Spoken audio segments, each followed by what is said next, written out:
Hey friends, this is Dolynny TV. Glad to have you aboard this evening as we get set up for the Edmonton Oilers and the LA Kings. Figured I'd get the pregame edition started a little bit earlier than normal, as it's a big hockey game for our Edmonton Oilers and the LA Kings tonight, right? The Oilers and Kings tied in the standings currently with 68 points there, I believe, for both of them. Oilers hold the advantage because of wins and, of course, games played. We have a slight advantage there still. So, for everything all told, we're in for an absolute doozy of a hockey game tonight, especially if the Oilers want to come out crashing and banging and producing results that don't result in dumb penalties against, right? That's kind of where we're looking at.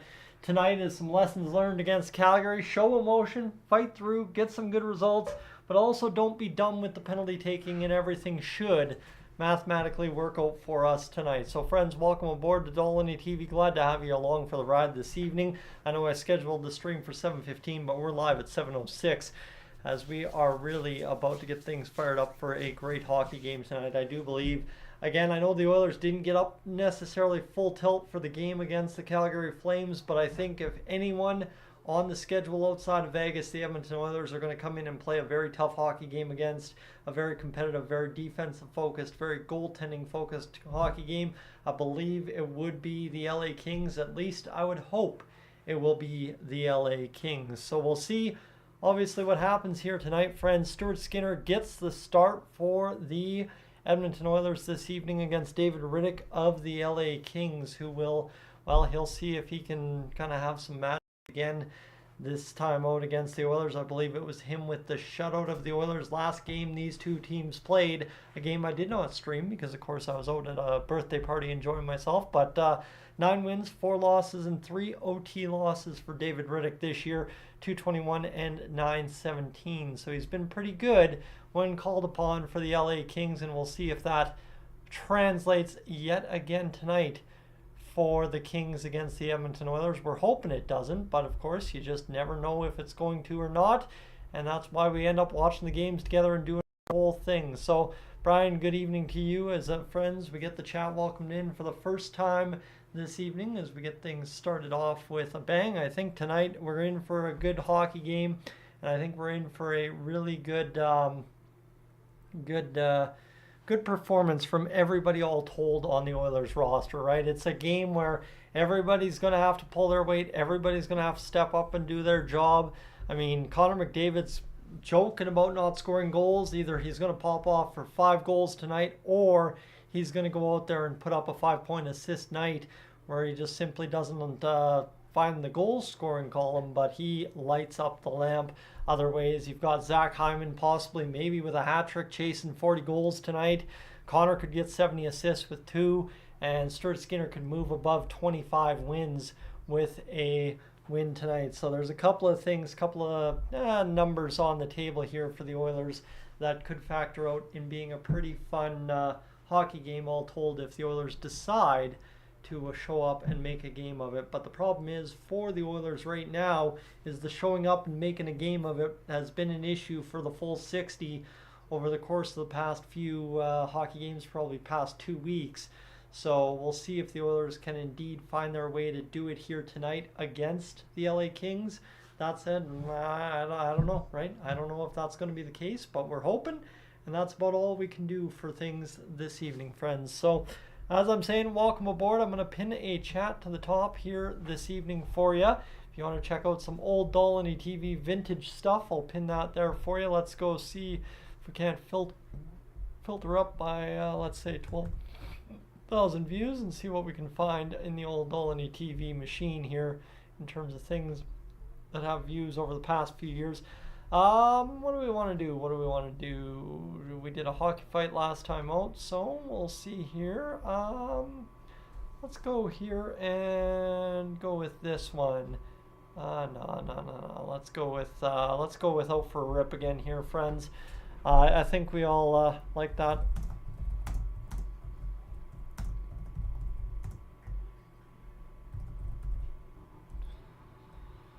All right, here we go. Bingo. Let's do that, and let's pin that at the top. Sorry, there we go, friends. Just a little something for you to keep you busy at the top of the chat. Of course, we'll move that on if the old the old chat gets going tonight, I'll move that up and we'll get Gillis TV's channel in there for you to go check out and subscribe. Of course, today, if you're a regular viewer of the channel, you would have seen the community tab was very active. 4 community posts today.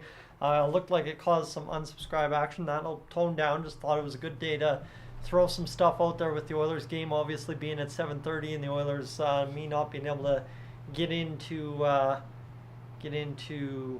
pregame early on enough in the day to make it count. So kind of just interesting here to think that there's some other good content creators out there that possibly deserve some eyeballs here today as well. So friends, Clumsy Chicken, welcome aboard as we are just about set to get things started for this one here tonight, about 20 minutes away from puck drop, and then the Edmonton Oilers and LA Kings will engage in a battle worth a lot in the standings. That's the big part. We need this Oilers team to really step up and do the job this evening, and that's really all this conversation is going to be. But friends, as we continue along, if you are new to the channel, make sure to check things out. Go while we got time on the live stream. I'll tell you when we're about to drop the puck, but make sure to go check things out, view some different stuff.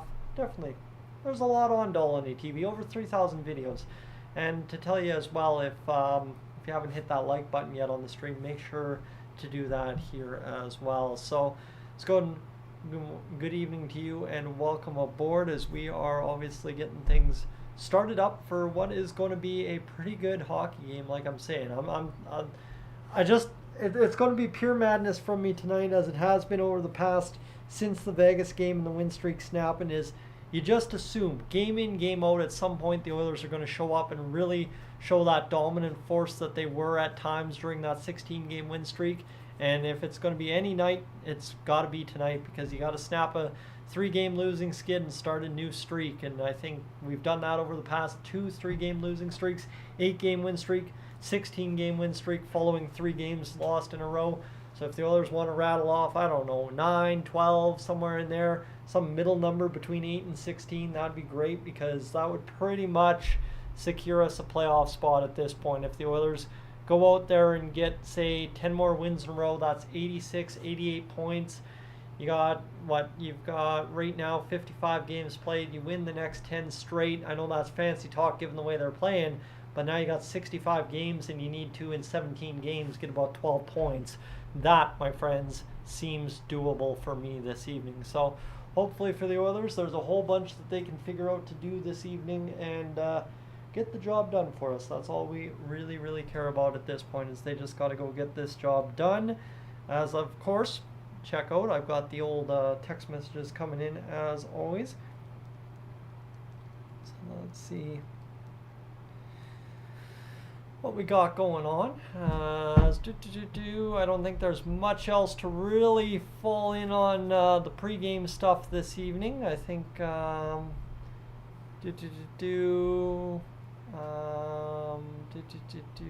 are we at? I don't know if there's anything we've missed about tonight's hockey game. Don't really think so.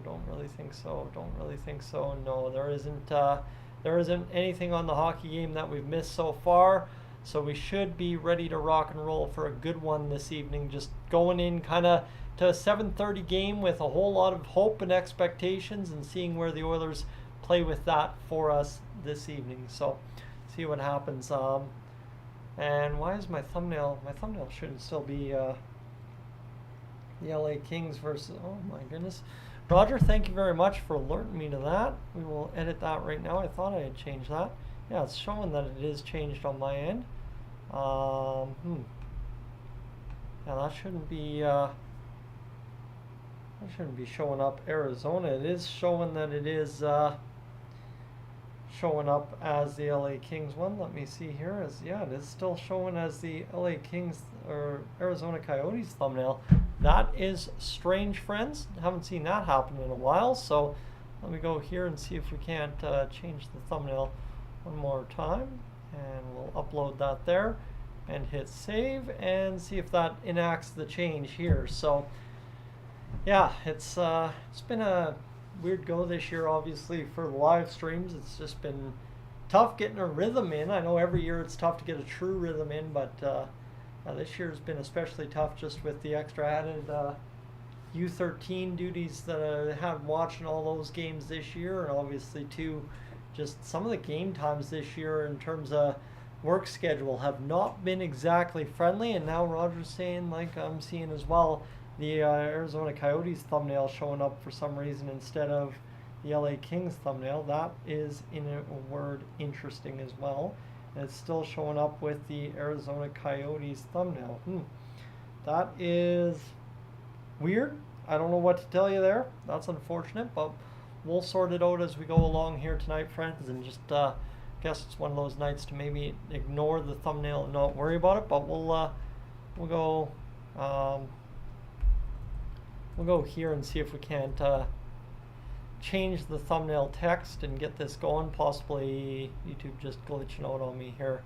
So let's go here, download, nope, not make a copy, download, and see if we can't change this thumbnail up. Good thing I started early, right? See, start early, able to solve some issues nice and on time. So let's go here and see if this is going to allow me to change the thumbnail up as we need to. And is there anything else in the background we need to worry about? I don't think so. I think we're pretty good for everything right now. So yeah, I think we are good. Do anything? Nope, we're all good to go. So we should be good, friends. Sorry, my apologies that the pre-game's kind of all scrambled up as normal, but like I said, we're starting early. Just wanted to get everybody in here ASAP today and see if we can't get things started up. But for some reason that thumbnail wants to show the Arizona Coyotes all day, every day. So my apologies there, friends. But the Oilers, the Kings tonight, that's what we're actually doing, as you can see based on the title. So Stuart Skinner versus David Rittich in net for the LA Kings this evening. We'll see what he has in store for us following a shutout against us last time out. Hopefully for our sake, he ends up kind of faltering like David Rittich once upon a time did against us back when he was a member of the Calgary Flames. I know I kept mocking the big save Dave thing, but yeah, it's kind of tough when a guy like Big Save Dave ends up shutting you out all these years later. So for the Oilers' sake, I'm hoping for a better result tonight, and we'll see if that ends up being the case, as the Oilers really need to go out there and get this job done this evening, because if they don't, we're going to be in a world of trouble. 4-game losing streak is not going to be a good thing at all, and especially for the Oilers, they have to show up and just go out there and win some hockey games in a row here, get away from the LA Kings a bit in the standings, and see if they can't find a way to keep things going. So records, hopefully no dumb Leon penalties tonight, hopefully no dumb penalties from anyone else, right? Like I think my biggest issue this year has been guys getting a little too heated and getting a little too upset and then taking a dumb penalty, whether it be Vander Kane, whether it be Leon Draisaitl, right? Vinny Desharnais's been guilty of it a couple of times. You just don't want to see dumb penalties as often as we've had them this year. I like the fight, I like the heat, I like the anger, but you got to know when to take them and when not to take them, and how to take them too. That's the other questionable problem, is the Oilers have really had some problems with taking a penalty at the right time. So Dan, big night for Connor. Yeah, that's what we were talking about earlier, is Connor McDavid should be showing up for a pretty big hockey game tonight. I know he's joking about the scoreless streak or goalless streak, whatever you want to call it, and I assume that that means he's probably going to have 3 goals, 4 goals, or something silly tonight, or he's just simply going to put up 5 assists. Zach Hyman scores a hat trick, and the Oilers see Zach Hyman hit 40 goals for the first time in his career. I don't know, one or the other is likely to happen at this point, but we'll see obviously what the case might be. Magic, good evening to you, and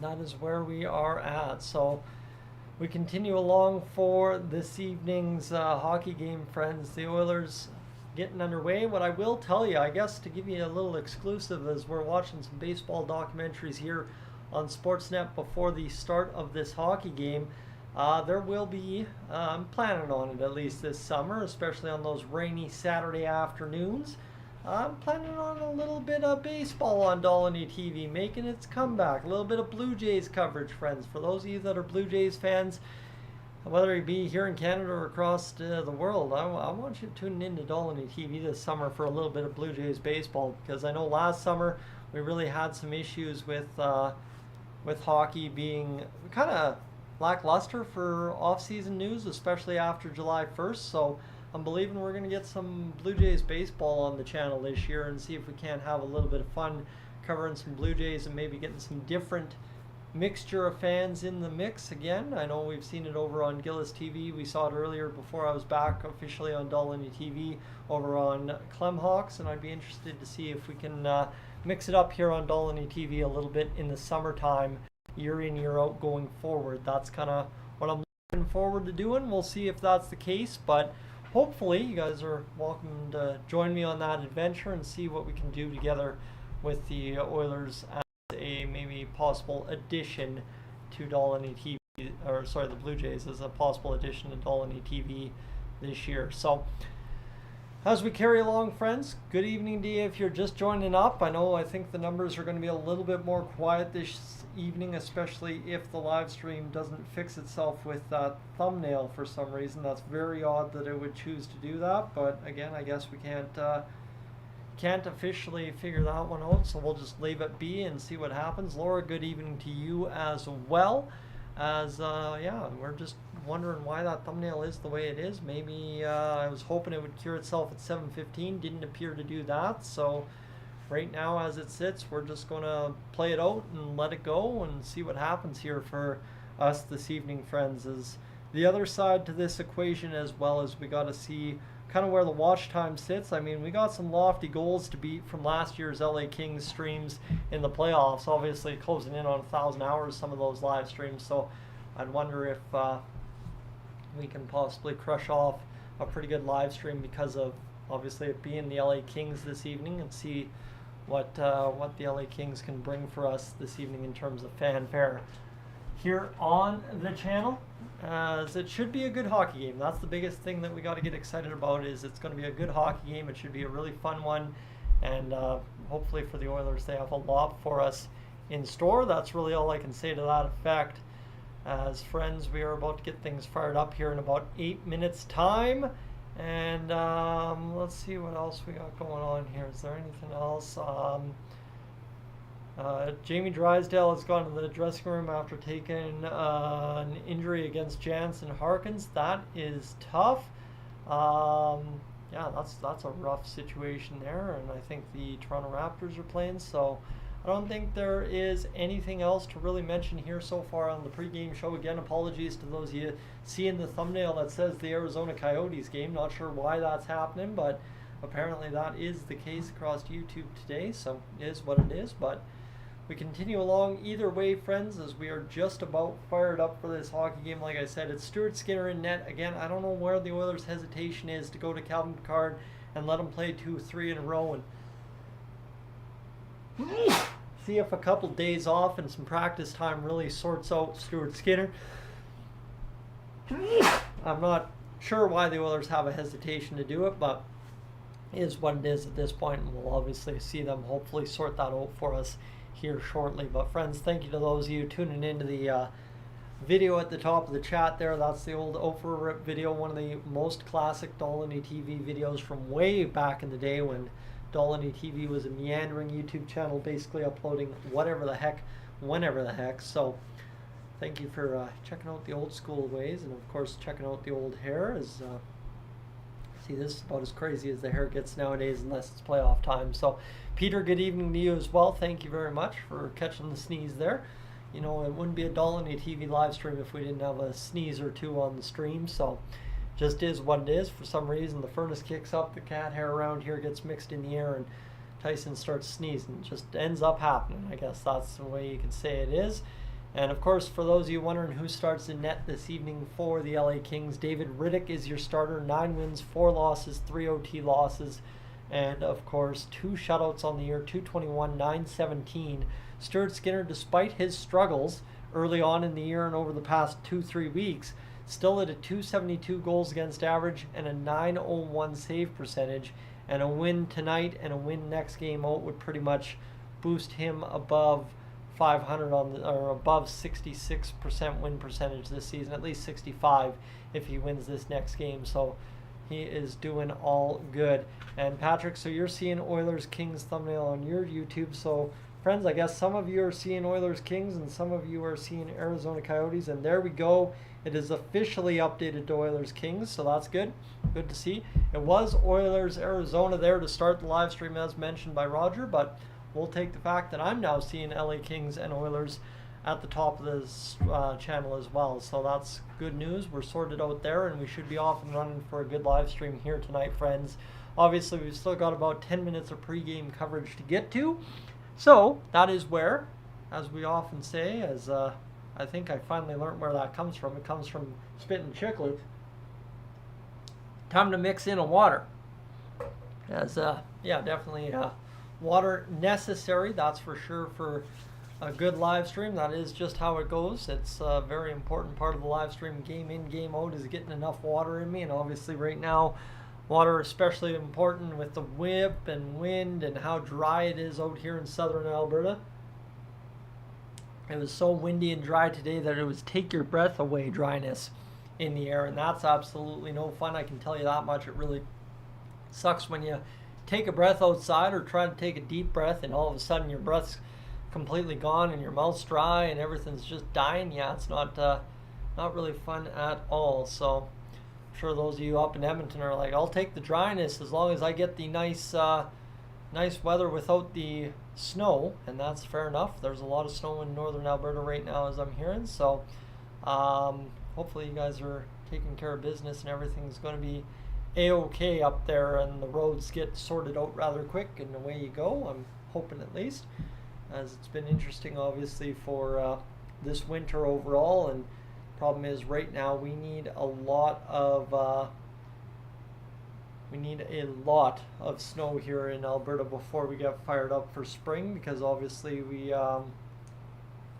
know for us last year for the playoffs it was a lot of uncertainty, I guess, for a lot of our friends trying to watch the Edmonton Oilers last year with the wildfires going on and everybody displaced all over northern Alberta. So hopefully this year we can sit back, relax, have a good wet spring, and really not have to worry about too many fires taking too much of our time up this spring. So that's where we're at. Obviously I mentioned that because we're playing the LA Kings, and that was a big conundrum we faced in the first round. Everybody tuning in saying, man, I wish I could tune in, but there's a lot going on, obviously displaced due to wildfires or whatever, and everyone else thinking of everyone displaced. So that's where we're going to see if we can't just get a nice wet spring. I mean, I'm not too much minding the snow, I guess you could say. I'm taking it as a good thing, taking it as a positive sign that we're in for a good wet spring that'll take care of business for us, friends. As we continue along here, I'm meandering the conversation now, but that's what I usually do when the pregame show starts taking too long. We're 2 minutes away from the broadcast flipping over to Sportsnet's Oilers coverage, so no big worry there. Again, if you missed it right off the top, friends, if you haven't been in the chat the whole time, I am thinking about throwing in some Blue Jays baseball this summer. So I'll throw up the poll pretty much as soon as the playoffs come to an end, or before the playoffs come to an end, what you're thinking about a little bit of Blue Jays baseball here on Dolynny TV this summer. Obviously a little something to keep the live streams going throughout the summer, and then we can see what we can do.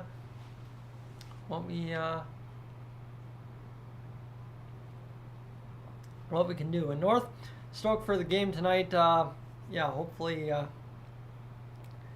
the Oilers take care of business against the LA Kings, as yeah, it was very rough to see them lose 4-0 last time out against the LA Kings. But again, I'm going to say we're going to cut it there. That's the nastiest comment we're going to have in the chat tonight, I'm hoping, because we had a pretty good battle against the LA Kings in the playoffs, but a lot of them gave us a lot of good respect, and we gave them a lot of good respect back in the playoffs. I don't want to see too many hostilities. Obviously, I like a good rivalry, but I like the chat. I like the channel to be as positive for everybody as possible, because that just keeps everybody coming back and us enjoying the game of hockey. So just saying, let's not get the rhetoric up too high against the LA Kings, because we need them to give us a good hockey game to make this one interesting at least, or else the Oilers can absolutely stomp. Just saying, stomp the LA Kings, and we'd all be happy with that as well. So, David, good evening. Smurfy, good evening. Spencer, as well, good evening. It is time for the Oilers to get back on track tonight. Dirk, welcome aboard. And Peter, you're saying that the Oilers, Jays, or Blue Jays, Orioles streams would be a good time. Yeah, I think they absolutely would be, for sure. So, and David, seeing the old Tim Hortons video back in the day, mentioning it in the super chat. Thank you so much for the super chat, David. Of course, we'll keep the first period commercial free because that's the way that usually works. And as well, yeah, the Timmy's Fund. Not that I need a bigger Timmy's Fund. I look every day at how much change I go through buying Timmy's, and it's like, what am I doing with my money? But at the end of the day is, hey, how do you get through these crazy hockey game seasons without coffee? You got to show up to the rink with the Timmy's, right? There's no other way. I mean, McDonald's sometimes, but that's only in desperate times when the rink's closer to McDonald's than it is Tim Hortons and the lineup's backed up, whatever the case might be. But friends, we have flipped over to the Oilers broadcast on the Sportsnet feed. So we are rolling into what is actual hockey time. Of course, there's a lot of snow in the streets of Edmonton. Didn't look like that when I was last there Saturday night. What was that? Just less than 48 hours ago, about 10:30. Gillis TV and I headed out, and it looks like we've got nobody on the desk here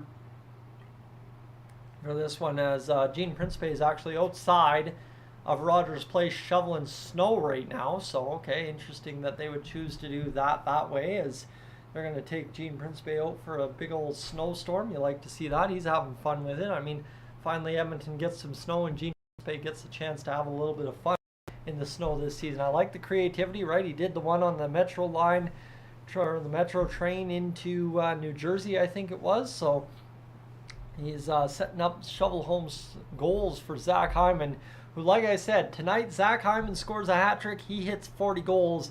That would be a pretty big, awesome situation for the Edmonton Oilers. And that mic's getting nice and snowy. You'll love to see it, as piling up assists. Connor McDavid piling up 21 assists the last 9 games. So it's good to see for Connor McDavid. He continues to try and make an effect in the scoring race as much as he can, with Nikita Kucherov obviously doing what he's doing for the Tampa Bay Lightning. Peter, yes, friends, for those of you aboard, Christoph missed you earlier, and I agree, let's shut up Doughty. I always like putting it to that guy, I'll tell you that much. That's about the only LA King I don't like. I really respect Andrei Kopitar. But yeah, the Battle of Alberta, tickets did not drop the way we expected them to, you know. There was tickets going for $700. There was all kinds of marked up tickets, $300, and just nothing got down into that $120 a seat range that we were looking for on Saturday night. And so we ended up going over to BP's, enjoying it, and then heading out, because end of the day is it just was getting a little too late in downtown Edmonton to be hanging out and waiting for the game to finish and then having to try and get on a train. So we ended up running along to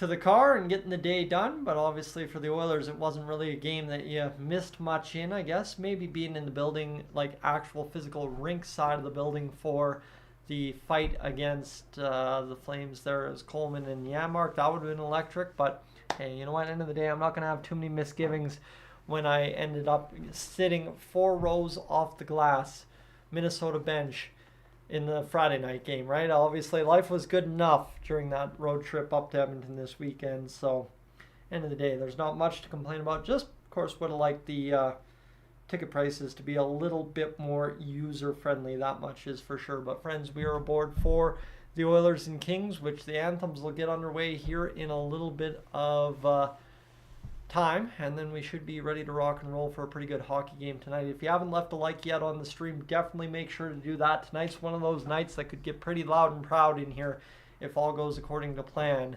That much is for sure. So as we go along here, Andrew, big game. Yeah, let's see what the Oilers can do tonight, because it is going to be a huge game for us, just because if they don't win tonight, it's a 4-game losing streak, and basically everything that you built up on the 16-game win streak is gone. Whereas if you win tonight, it's a 4-game win streak over top of or a 4-point game over top of the LA Kings. You've now got 70. They've got 68 instead of them having 70 and you having 68. So the Oilers desperately need to go out there and get the job done. I'm not liking the fact that snow is about to come down here to southern Alberta, but again, like I said, we need it. And I'm glad to see Edmonton and northern Alberta getting blanketed. I know Macklin, Saskatchewan got hammered pretty good too, is the report I heard from a buddy down there. So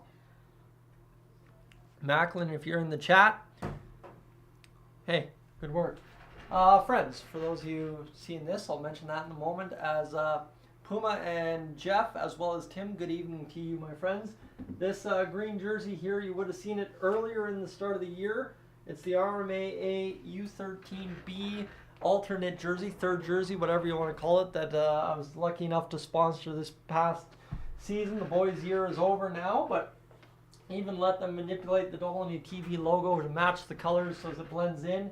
But yeah, that actually is not even the right jersey number for the kid that I know on the team that obviously asked me to sponsor, but kid's number that I was rocking this season on the U13 squad. A pretty good kid himself. So quite enjoyed his takes on the hockey game when he'd come out into the foyer there at the rinks over the course of the season. So pretty good season, and his dad's a pretty cool dude as well. So friends, we continue along. We've got Military Appreciation Night, Armed Forces Appreciation Night for the Edmonton Oilers this evening. That is always an electric night to be in the building. Obviously, coming from a town like Cold Lake myself, quite something you're used to seeing around town, and quite something you're used to seeing a lot of events for. So awesome to see for the Oilers, and they'll have the paratroopers come in from the top of the rafters here in Rogers Place, as it's I think I've been to 2 or 3 military appreciation nights over the years, and it's always awesome to see that. And I think tonight as well, they're supporting 4-wing, what is it, 4-wing, it's out on the base there. I know what I'm thinking of anyway. It's one of the biggest charities, kind of social services out on the base in Cold Lake. So definitely, if you haven't already bought your 50/50s, I'd encourage you to do that as well. And as we continue along, Jim, good evening to you, and Solomon, welcome as well. So we continue to see the pregame intro for tonight's hockey game, as we are almost underway here, friends. I'm perked up for this one. This one's going to be huge. Got the coffee in me on the way home tonight, and I can definitely feel it coursing. It's going to be a good hockey game tonight, that is for sure. The Oilers and the LA Kings here in a few moments' time. As yeah, it is interesting to see the Oilers obviously getting things started up here tonight. So yeah, we are just about to get things going, as they've got the armed forces with the puck just about set for the puck delivery. I'm not sure if this was taped earlier, or obviously it had to have been, as we'll see these gentlemen walk themselves into the down. But I'm thinking this is all one take here. This is pretty legit how they've done this year. I will tell you that much for sure. As they're going to walk right onto the ice. That is pretty impressive, that choreography that they just did there for the pregame puck drop for tonight's Edmonton Oilers Military Appreciation Night. You like to see it. And we will get this one going this evening. So that was a fun one to watch, that's for sure. We will have 4 folks take the ice for the pregame puck drop. Connor McDavid comes skating out to take the ceremonial face-off.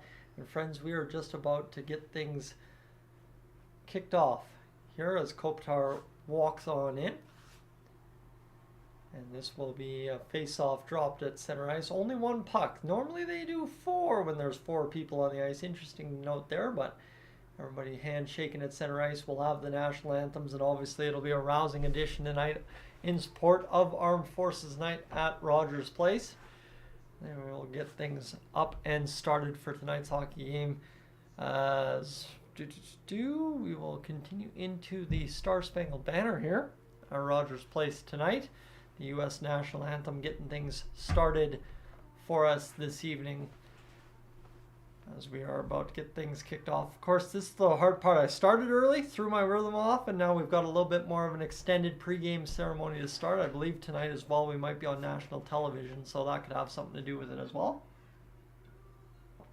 Down in the U.S., if I'm not mistaken.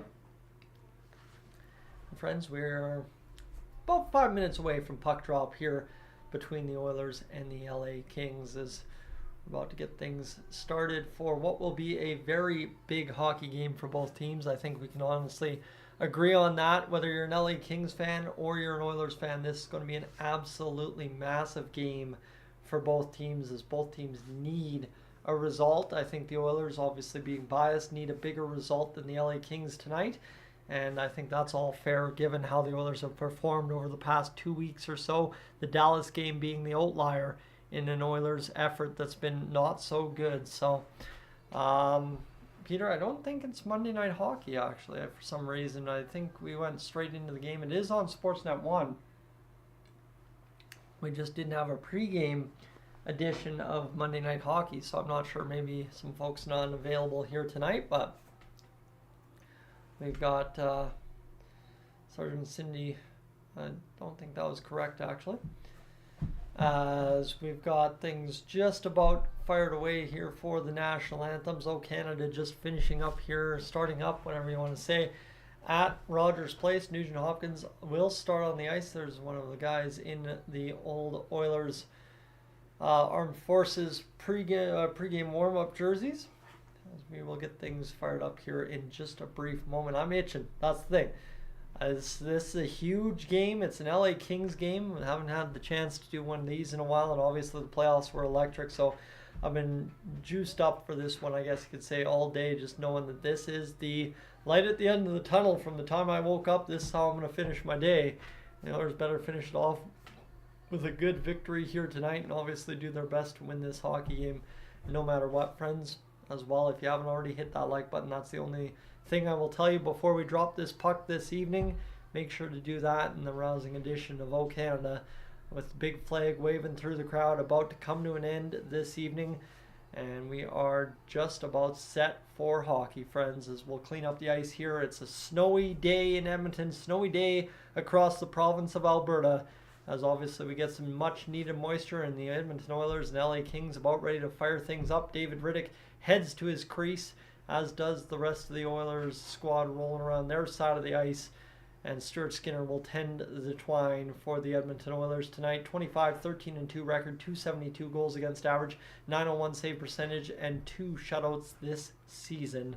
So we'll see what he can do for us tonight. Friends, David Riddick, we've read his record 5-6 times, it feels like, this morning or this afternoon. Oh my goodness, I'm discombobulated. I'm so excited. But 9-3-3 record, 221 goals against average, and a 917 save percentage. And friends, when it all comes down to it, we ended up amassing a grand total of 25 hours on the stream to start.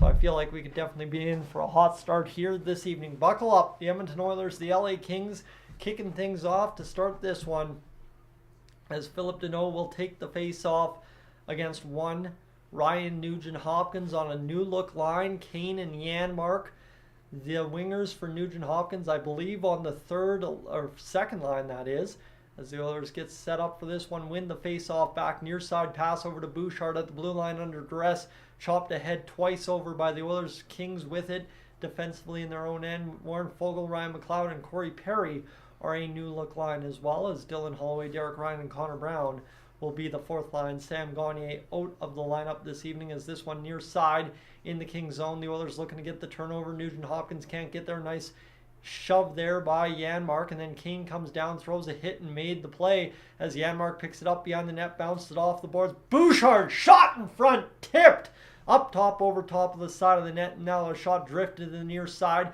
Bouchard comes up with it, bounces off the end wall, comes up with it off the bounce, and then that allows Connor McDavid to play it back to Bouchard, rims around to the far side.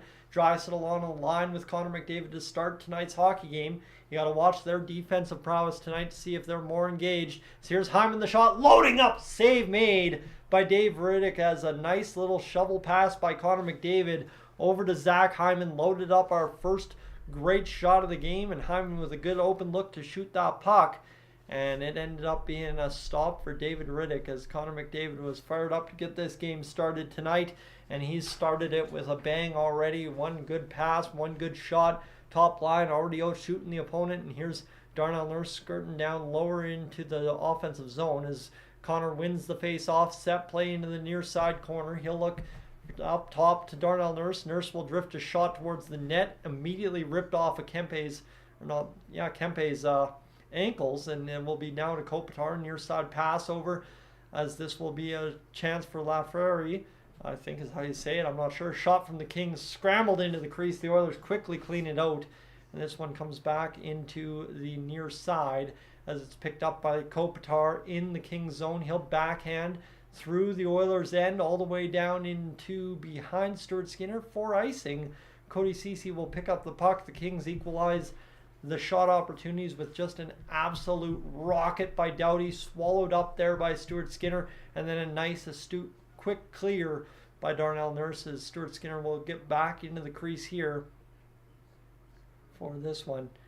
As, this one we'll see if the Oilers can go Kopitar against McLeod for the face-off. Face-off down, comes back down low to Doughty. Doughty will, on the clearing look, get it up the ice and out of the zone. Kings chop it back down. Another icing call upcoming. And lost the last 3 games. We're 4-5-1 out of the All-Star break. So again, if we win this one here out of the All-Star break, this will do the trick and do what we need it to do for us. So okay, we got to get this going. And of course tonight, if we want to keep up our scrapping ways, that'd be fantastic, because it looks like the guys that have scrapped have scored goals in Janmark and Perry here over the past little bit. This is in behind the Kings net. Corey Perry out there on the puck now in the near side corner, allows the Oilers to pick it up. Fogle gets swallowed up. Kopitar rips it to the far side. Kulak pinches. That's been a problem as well to some degree, is the defense pinching, but this time it forces an icing call against the LA Kings defense, and that's 3 icing calls in the first 2 and 5 of this hockey game. And we've got pushing and shoving in the Kings zone, as it looks like we might have a penalty upcoming as well, as Ryan McLeod gets tangled up and Kempe getting involved here. So we'll see what's happening here. Is the Oilers starting this one not too bad. Obviously, forcing the Kings to ice the puck 3 times to start a hockey game is not necessarily bad. Obviously, the Doughty look is tough, but here's Kopitar getting in against Doughty, or against Perry, and then Kempe comes in against Ryan McLeod. We stay 5-on-5, so that's good news for the Oilers, who might have taken a penalty there if the arm was actually up. And here's Matthias Ekholm with the puck now, bouncing it off the near side boards. Zach Hyman down the right wing in the Kings zone. The Oilers attacking left to right this hockey game to start, obviously at home. They'll bounce it off the boards and look to make the play out, as it'll be flipped into Oilers territory. Matthias Ekholm will try and turn it back the other way. The Oilers quickly get it onto the far side boards in front of the bench. Bouchard, nice pass over to Drysdale, back to Hyman. Near side, he falls down, spun himself right round, and fell right to the ice right there, and that'll allow Dubois to come across the line. Nifty backhand shot off the tape of Stuart Skinner. The Oilers look to make the pass out of the zone, can't do it cleanly. This one's going to be bounced off the boards now, picked up by Byfield, but the Kings are offside, and right there, Hyman throws a little bit of a shove into Byfield's midsection. So the Oilers keeping that little bit of feistiness alive, and now the question will be, how much of that can they do without taking a dumb penalty here, as Chris Knobloch 30-11-1 as Oilers head coach so far this season. But you got to remember, he's only 4-5-1 since the All-Star break. So Dylan Holloway out to take the face off. He loses it back all the way into the Kings zone. Kings pick it up in behind Dave Riddick, as this one comes to the far side, and they'll look to work out. Nice chase by Connor Brown's going to pretty much come to no effect against Kaliev, and this comes down in behind the net as Derek Ryan slaps it off the boards and out of the zone. Near side pass now for Nurse as he jumps up in the play. He'll rip it through everybody, look for a bounce onto the tape of Holloway. Holloway lost sight of the puck, but I think it's because a whistle was blown and we have an offside against the Edmonton Oilers. So this game's struggling to get the flow going early. 3-4 icing calls and of course an offside or two to start this hockey game in the first 3 minutes, realistically speaking. We're 16:38 to go in this first period of play. Nugent Hopkins will take to the face-off dot against Philip Deneau. And we will redo this one. Still one shot apiece, so zone time hasn't really been much for either team. Both teams just kind of struggling to clear the zone cleanly and get into the zone cleanly to start this one. As the Oilers make a nice play right there. A nice little soft touch. And then a soft touch to the far side boards is out of the reach of Janmark. He gets dumped down, and basically the Oilers just have to keep skating here and draw the first penalty of the game. I think is going to be the play to get on the score sheet early. As Deneau directs one off the back of the net, Darnell Nurse had him swallowed up near side here for Ceci. As that comes to Janmark now, he'll try to soft touch to the middle for Nugent Hopkins. Doesn't work out as the Kings turn around. Fiala will pass right up through the middle, and here come the Kings back to the far side into the Oilers zone. Shot fired, save made by Stuart Skinner, and it's one of those tough ones from outside that Skinner has to have, and this time he has it. So highs and lows this season, 16-game win streak. We were allowing 1.5 goals per game. Now we're over the past 10, allowing 4.2. Our goal differential is -5, and the penalty kill's been 62.5. So you clean up those two numbers, friends, the Oilers will start winning hockey games and in bunches right quick. I promise you that much. 15:56 to go here in this first period of play. Puck over now for the Oilers as Desharnais plays it through the middle, turns it over immediately at the red line. Oilers, though, stay on it. Nice chip play by Perry. He'll get in down low behind the puck, behind the net to the puck, and that allows McLeod on a nice pass from Perry to get it back to the blue line. Here's Desharnais near side, breaks the stick of Byfield. Byfield's still trying to damage this puck out of the zone, and he kicks it perfect. Little volley into the neutral zone to retain possession for the LA Kings. Back the other way they come as this one comes through the middle. Nice play by Hyman to shoot it back up into the neutral zone. That's going to be McLeod getting worked over there, and it comes now for the Kings back in their own end. Like I said, just establishing cycle in the zone, establishing a good offense for either team has been very difficult to start this one. Good note for the Oilers, bad note for the Oilers, I guess you could say, offensively, defensively, however you want to say it, as this one again ricochets off a stick at the Oilers' blue line. Kings have it, and Kopitar will bounce off the end boards. Draisaitl chasing after it. Kopitar with 58 points in 65 career games against the Oilers. As this one's tipped into the offensive zone, David Riddick's going to have to come back and play it. He's going to paddle it out of danger as that one goes off the end boards, off the back of the net, and this to the far side. Cut off there by the Oilers. Nice play to hone the boards there by Draisaitl, loading up McDavid. Now back to Ekholm. The shot comes in, blistering in front. Knocks the King to the ground, but doesn't allow the Oilers to set up anything much. But a nice recovery here by Hyman to the near side boards. He gets taken into the boards, picked up now by Bouchard. Shot fired for a deflection by Draisaitl. Tipped on, save made by Riddick. Near side corner picked up by Draisaitl again. He's knocked off the puck. He continues along there for a brief moment before the Kings are able to flip it out into the neutral ice, and that's Bouchard just dancing around the defender there in Fiala. Comes back to the point as the Oilers try to clear the zone. Deneau gets knocked down. Bouchard plays it over to Ekholm. Ekholm looks to make the pass. He will, and the Oilers are back the other way, 3-on-2, but a miscued pass at the blue line costs them a chance to get on net. And this one comes back the other way as it's going to be backhanded down low into the Oilers zone. Nice forehand shot there for the Kings, as this one's going to be now near side corner off the rebound. A couple of passes around, looking in the middle of the ice. Nice play there by, I believe, Holloway to just knock the man off the puck right in front. And this is going to go all the way down into the Kings zone for an icing call. The Kings are 6-2-0 since their coaching change. So, right, they beat us in game 1. So we'll see if the Oilers have something in store for us here tonight to beat the LA Kings. But so far, both teams playing a pretty good game. And obviously the Oilers still not yet on the board this evening, as Draisaitl tipped that one on Riddick and just couldn't quite get it through. As this is going to be played down, a nice face-off by Dubois to win it back for the Kings. The shot fired, ricocheted off the end boards, pass in front, scores. Scramble in front, the Oilers lose sight of the puck. And it ends up in the back of the net as Stuart Skinner's on his butt trying to find that one. And you saw it coming as soon as it bounced off the end boards that way. Goes to the back of the net, and the Oilers cannot find that puck. As a face-off lost there by Derek Ryan. He doesn't get back to the point quick enough, and then this one comes off the end boards and just right in front. Everybody loses. Trevor Moore for a second. Nice pass by Byfield.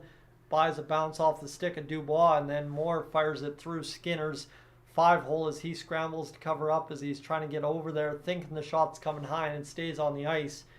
And the Oilers down 1-0 here against the LA Kings. It's Trevor Moore's first goal of the game, obviously his 22nd of the season. So now the Oilers again chasing the game, and how much frustration, how much anger comes into this one. I wonder at this point, is this going to be Gavrikov overskating a puck? The Oilers need a quick response here. Nugent Hopkins fires the shot. Save made by Dave Riddick as it was Doughty holding on to the stick of Evander Kane in front of the net. And here's Gene Principe still shoveling snow outside.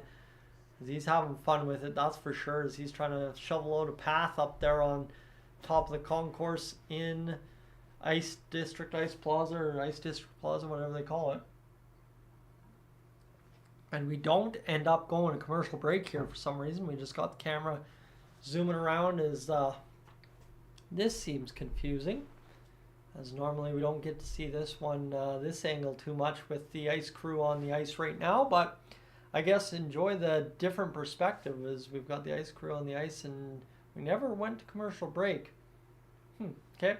So we're going to reactivate things. The Connor's longest goal droughts of his career, 9 games without a goal, and now we just faded to black. Not 100% sure what's happening here on this stream tonight, friends. I think the Oilers broadcast crew a little confused here this evening with how this is all supposed to work. I believe they think they're supposed to be on commercial, and we will officially now go to commercial. So not sure what was going on there, but I guess we got all that. So Tan, Alvin, good evening to you, as well as Tyson, as we get things going. Purple Wolf, as well as yeah, this one's going to be interesting, I guess, to see what happens for the Oilers now that we're chasing this hockey game again. Never a good time to see that happening, and obviously the Oilers need to pick it up here to start this first period. You let in a soft one, I guess you could say. We got to go out there and find a way to score the next goal and obviously win ourselves a hockey game now. Mr. Doom, welcome in, and Homeelander as well as... you know, it's just... when the Oilers are playing this kind of hockey, it's just tough to keep the excitement level up. I mean, yeah, I'm absolutely fired up for this one. It should be a good one. It was, again, in the playoffs last year, down 3-0, that I didn't think the game was over after the first period. We came back. That's the short that you see before every live stream, but it's just tough when you watch the same story every night, night in, night out, when the Oilers lose a hockey game. It's the same goals going in. It's the same kind of just tough bounces, tough defensive breakdowns, tough offensive issues, and of course the depth scoring disappearing. There's too much going on with this team right now for me to sit here and be comfortable with it. But end of the day, you can't be too hard on them, I guess. They did just go on a 16-game win streak, an 8-game win streak, and a couple of trade deadline acquisitions bolstering this team, get us going.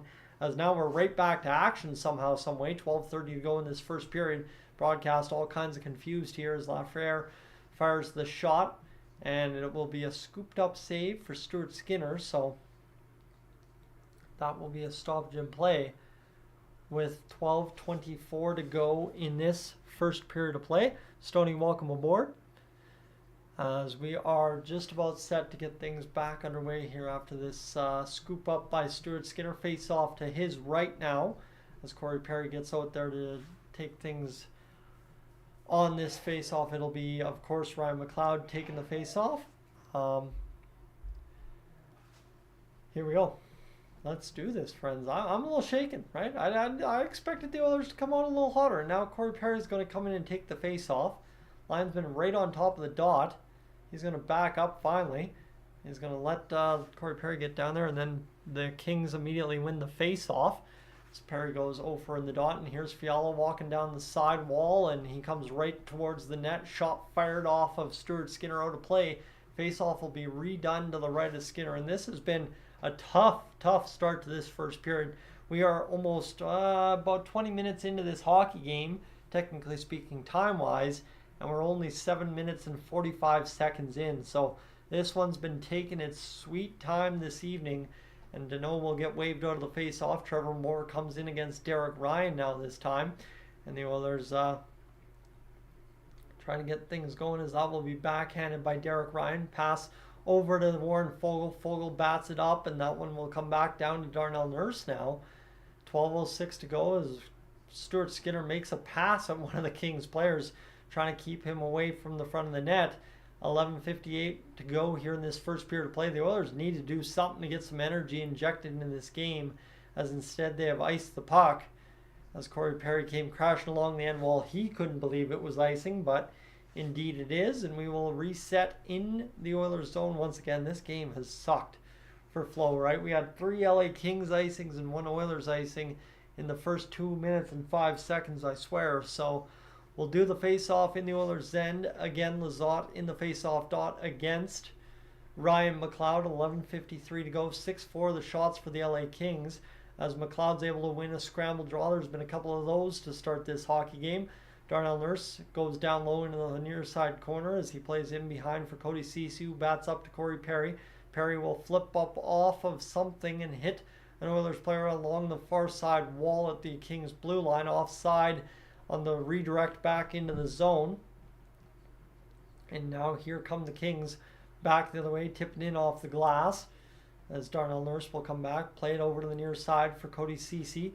Ceci now playing it up for the Oilers to get a nice pass through, and that's just a hoper pass as the Oilers are a mile offside again here and just getting anything started. I mean, credit to the Oilers and Kings.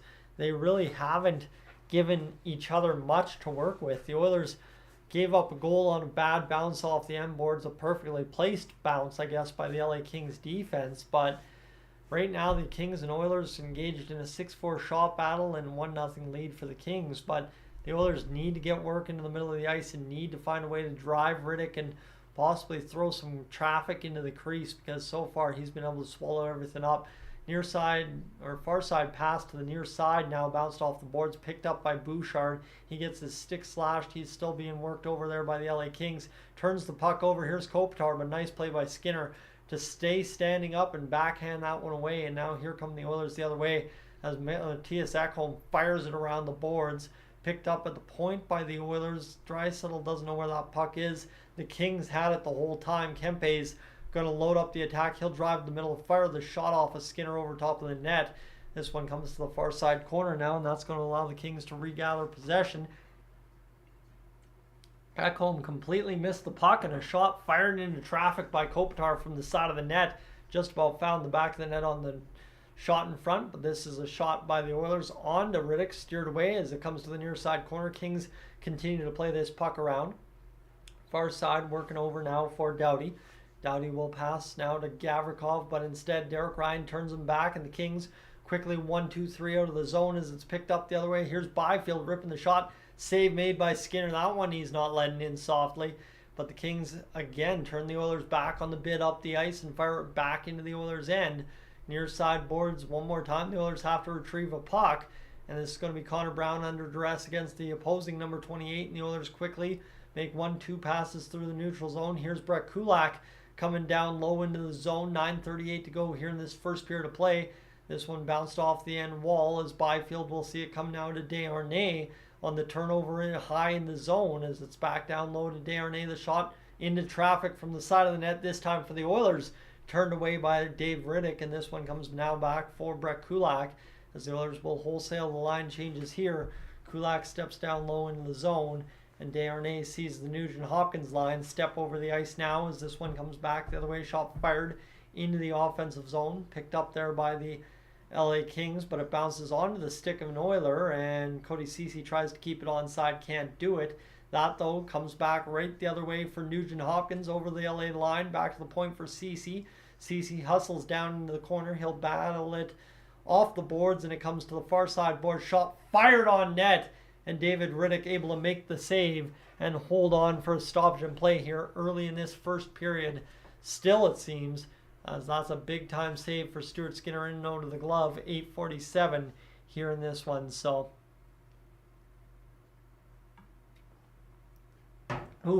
interesting start to this hockey game. That much is for sure, friends. Give me just a moment here to make sure everything's good back here. I think so. all good and dandy. Hopefully, anyway. Won't see much that ain't too dandy, so we should be good to go here in a matter of moments. But friends, welcome aboard to Dolynny TV. If you're just tuning in for the first time, definitely would love to have you hit that subscribe button here on the channel. Not much is for sure. If you're new, hang out, come on back and enjoy more live streams here on Dolynny TV. That's kind of the whole idea of doing this, the exposure, right? That's the idea. But friends, the Oilers need exposure towards the front of the net. I will tell you that much. They have had a tough go of late trying to score bunches of goals, and tonight they need to find a way to really score a bunch of goals, like 6-7 of them. But tonight's one of those you'll have to win 2-1, I feel like.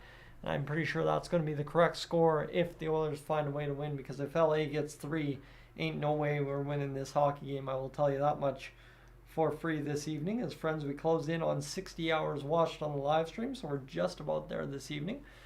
And we will continue along for the, rest of the first period upcoming here in a matter of moments. Friends, to those of you that have checked out the Over video, thank you so much for that. That's at the top of the chat there. That's old school Dolynny TV. If you haven't checked that out, I would highly encourage you to do as such. And let's get back to this Oilers game, shall we? It's 1-0 for the LA Kings. 8:47 to go in this first period of play. 8-6 the shots for the Kings so far. As we got to see things roll here in a matter of moments. And here's Connor McDavid coming in on an attack, and it looks like he took a knee. And I don't know what they're talking about there, but I guess Connor might be a little bit banged up. Zachary, welcome aboard. And Kieran, welcome in as well. And I think Roger missed you earlier, and so too Jordan missed you earlier. But yeah, the Oilers obviously looking to get things fired up here with a face-off.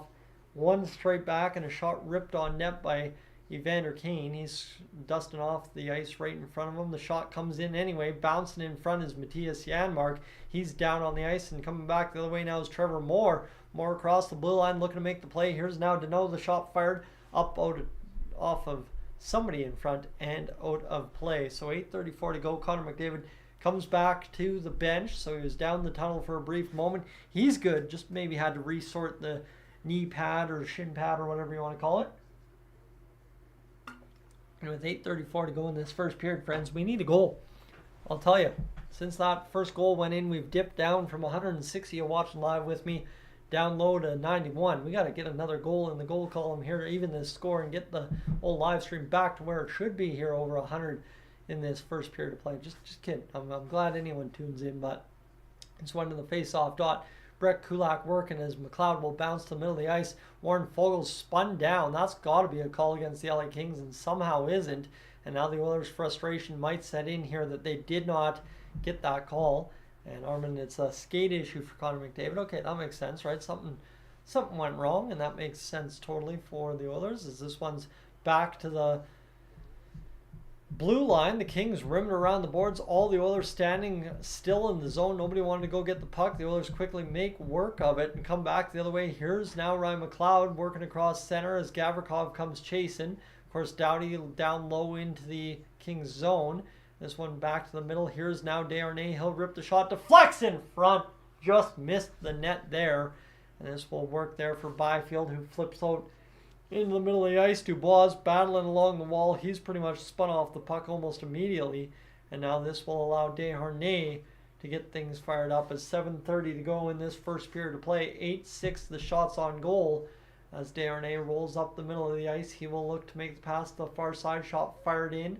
Here comes Zach Hyman, as he gets going, and Hyman works around off the boards, backhanded off the post. Hyman drives the net, and his bid for 38 on the season denied there by the Iron. And now here come the Kings across the blue line again, as the Oilers will line up a not an odd man rush, but a good rush up the ice nonetheless. Hyman's eliminated on a hit along the wall. That allows the Kings to pick up the puck again. They're going to flip out into the neutral zone, as nice play there by Kopitar. Backtracking Connor McDavid. And hey, guess what? He does back check once in a while. And here comes Leon Draisaitl across the line. He can't get it going. 6:43 now to go in this first period. Backhanded back into the Oilers zone. Ekholm chases it right at the red line, and he will work off the back of the boards. Picked up by Bouchard. The Oilers scrambling around to contain the Kings right now. And that is not a recipe for success, as we saw earlier in this hockey game, giving up the first goal, 1-0, 6:24 to go here in this first period of play, as Darnell Nurse bounces it off the boards to Cody Ceci. Now picking up is Hyman. Hyman's working up the boards and to the near side, dragging for, sorry, that's Connor Brown this time. Again, I always get those two confused.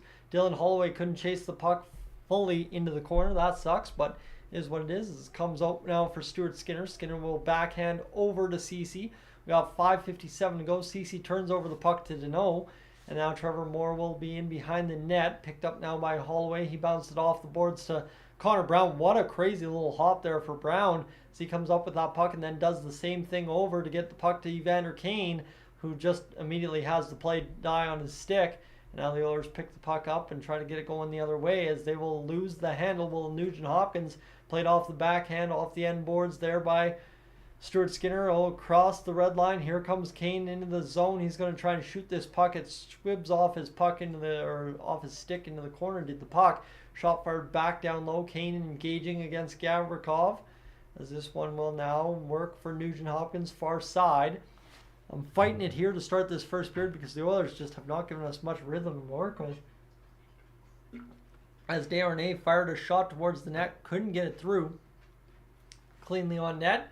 Kings go off for line changes here. Nugent Hopkins will load up the attack one more time. The Oilers still with 6 shots here in this first period of play. 8 shots for the LA Kings. So it's not like the LA Kings have outplayed us by any means. But the Oilers just, again, not starting on time, not really attacking the net, not doing the things that it takes to win against a team that's playoff tested the same as us, like the LA Kings. So this one comes down into the low net area as it's Hyman over to Drysdale, back to the point for Bouchard.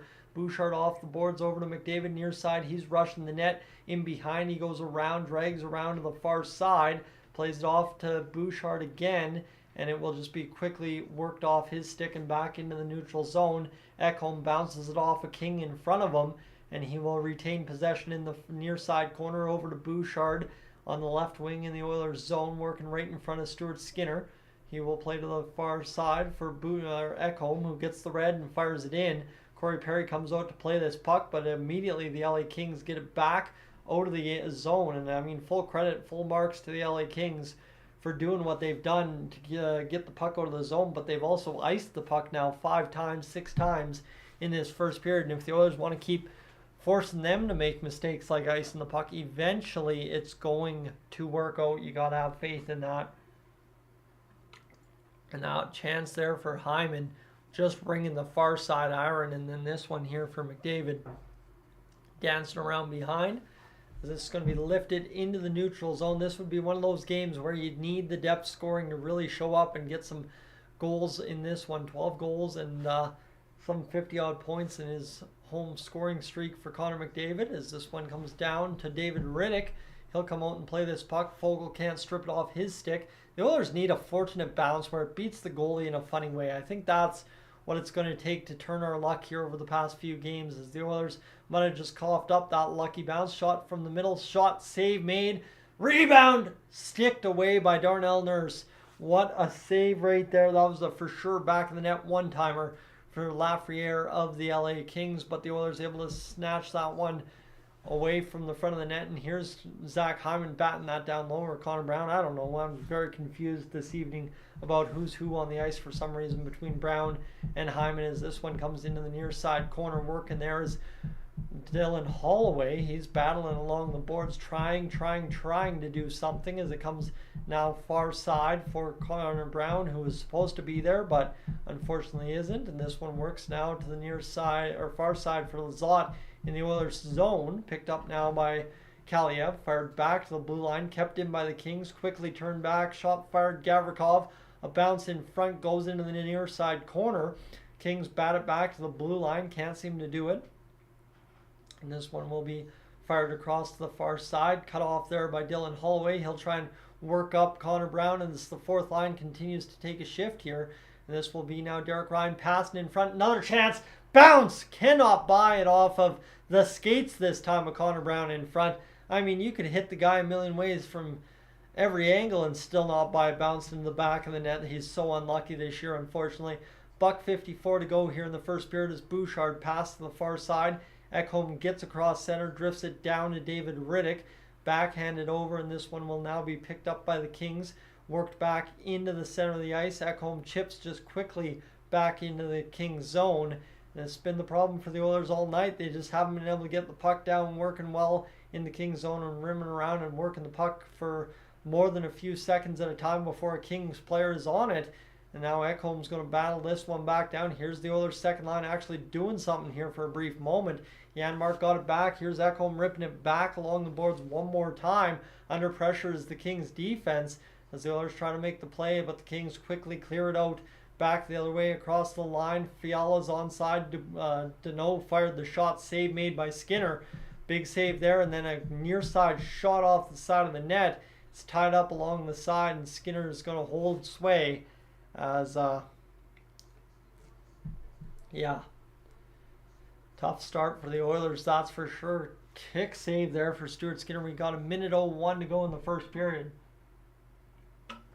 But the Oilers struggling to get past the LA Kings in all facets of the game here tonight.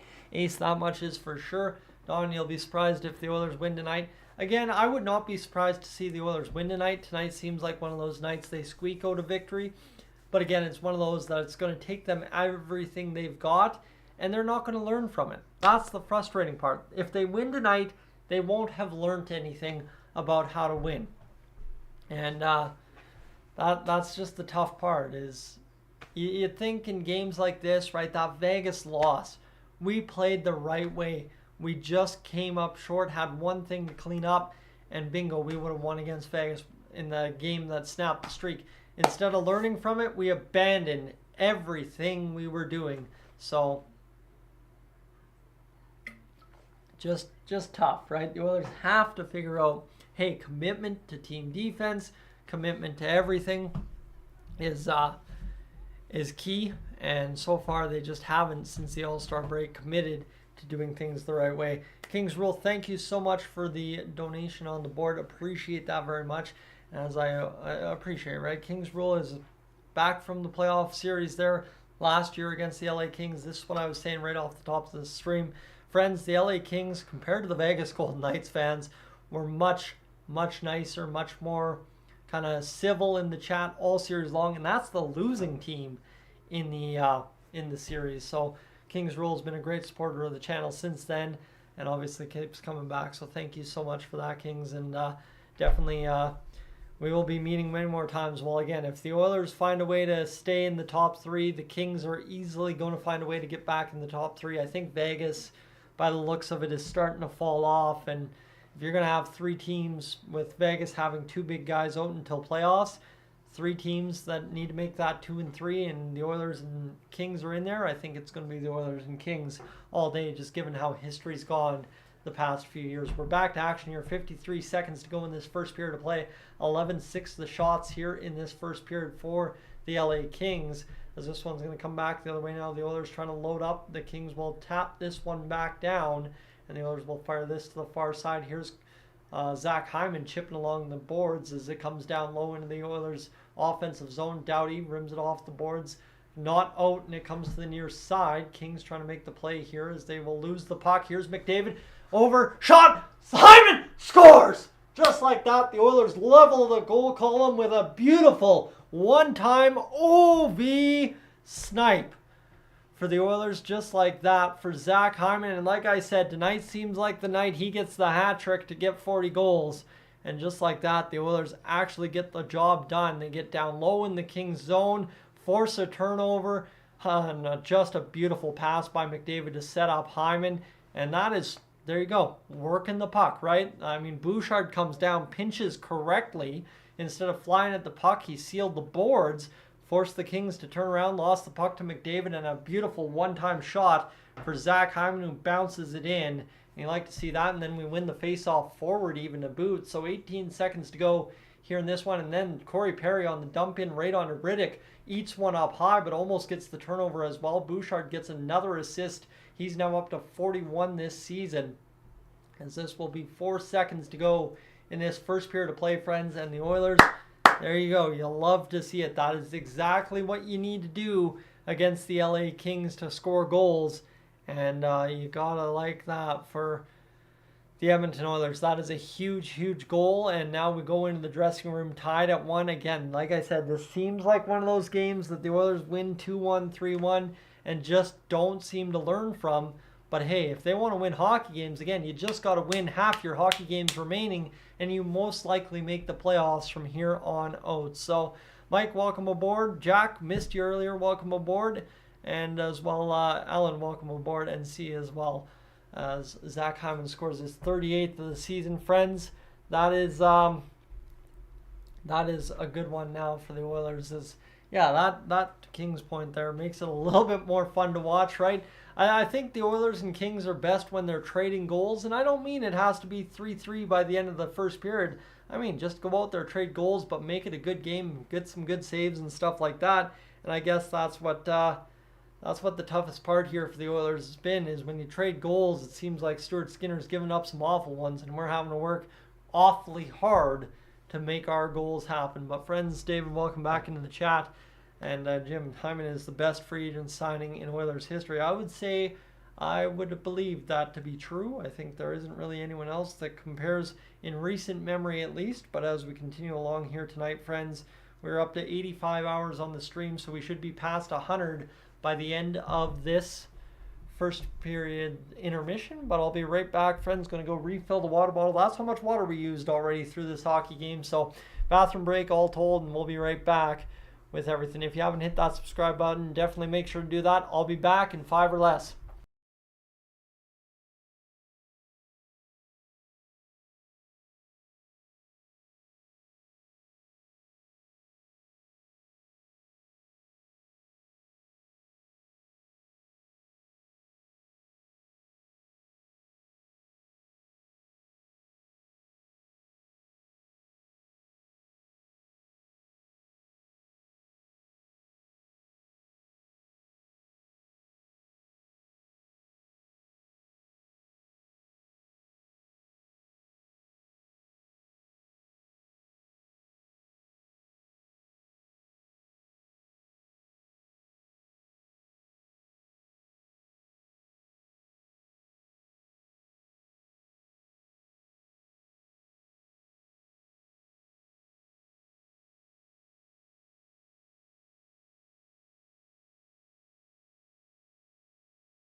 Alright friends, my apologies. Just had to go get the old water refilled. Now here we go to get this first period intermission up and underway. Obviously we should be in for a good first period intermission. Not much to really report after the Oilers able to go out there and get ourselves a goal to help us out in the cause. So yeah, there we have it. So we are rolling along here for this one. So we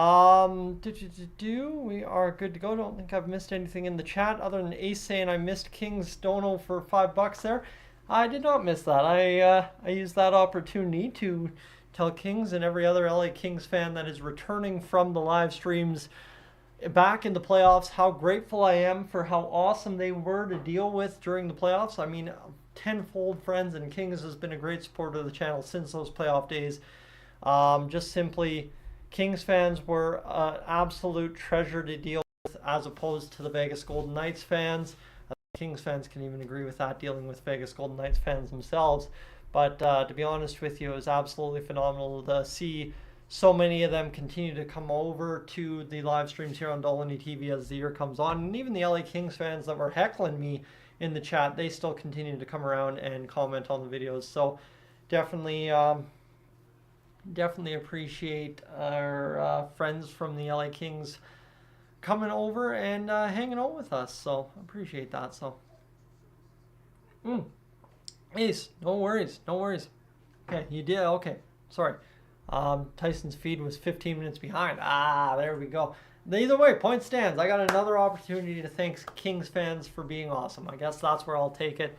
Is I'm very awesome that it's very awesome that Kings fans have been this great, right? And this after 2 years of the playoffs against the LA Kings, right? I mean, it's been quite a few games, back-to-back springs against the LA Kings, and things could definitely be a lot tougher between us and Kings fans, but I think things are pretty good. So yeah, no, it's awesome. So yeah, where are we at? I guess we should go to the scoring summary instead of me trying to correct something that didn't need to be corrected, I guess.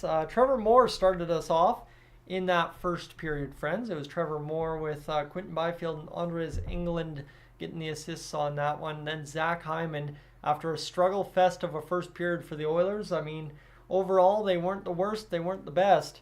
But you look at this one here, the LA Kings were heavy on the body, 21 hits to our 11. So the Oilers, again, it's a physical affair out there, and they're getting hit 2-1. So watch for that, hopefully to change, or watch for this game to get out of control for the Oilers quick and in a hurry in that second period. The Oilers out face off the Kings though, 12-8. And obviously no penalties. The Oilers had 6 giveaways, so we need to clean that up. Takeaways were dead even. And the LA Kings had to block a couple more shots, notably the one that Vinny Desharnais shot off a Quinton Byfield stick, and it shattered. So Connor McDavid, though, gets the steal off of an LA Kings player. I think Bouchard was originally credited with an assist. I think that's been since taken away. It's Connor McDavid, and we have to mention this, 69th assist of the season. That's nice.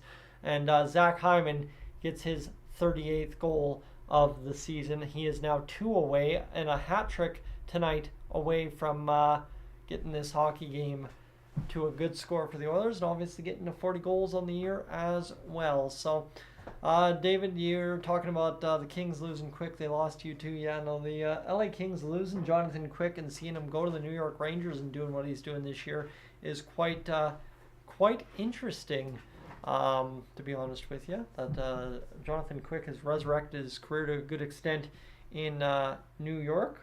As we continue along here, friends, I'm just going to quickly do a quick little calculation here, as I believe, yes, indeed, we are up over 100 hours watched. Good, just saw that.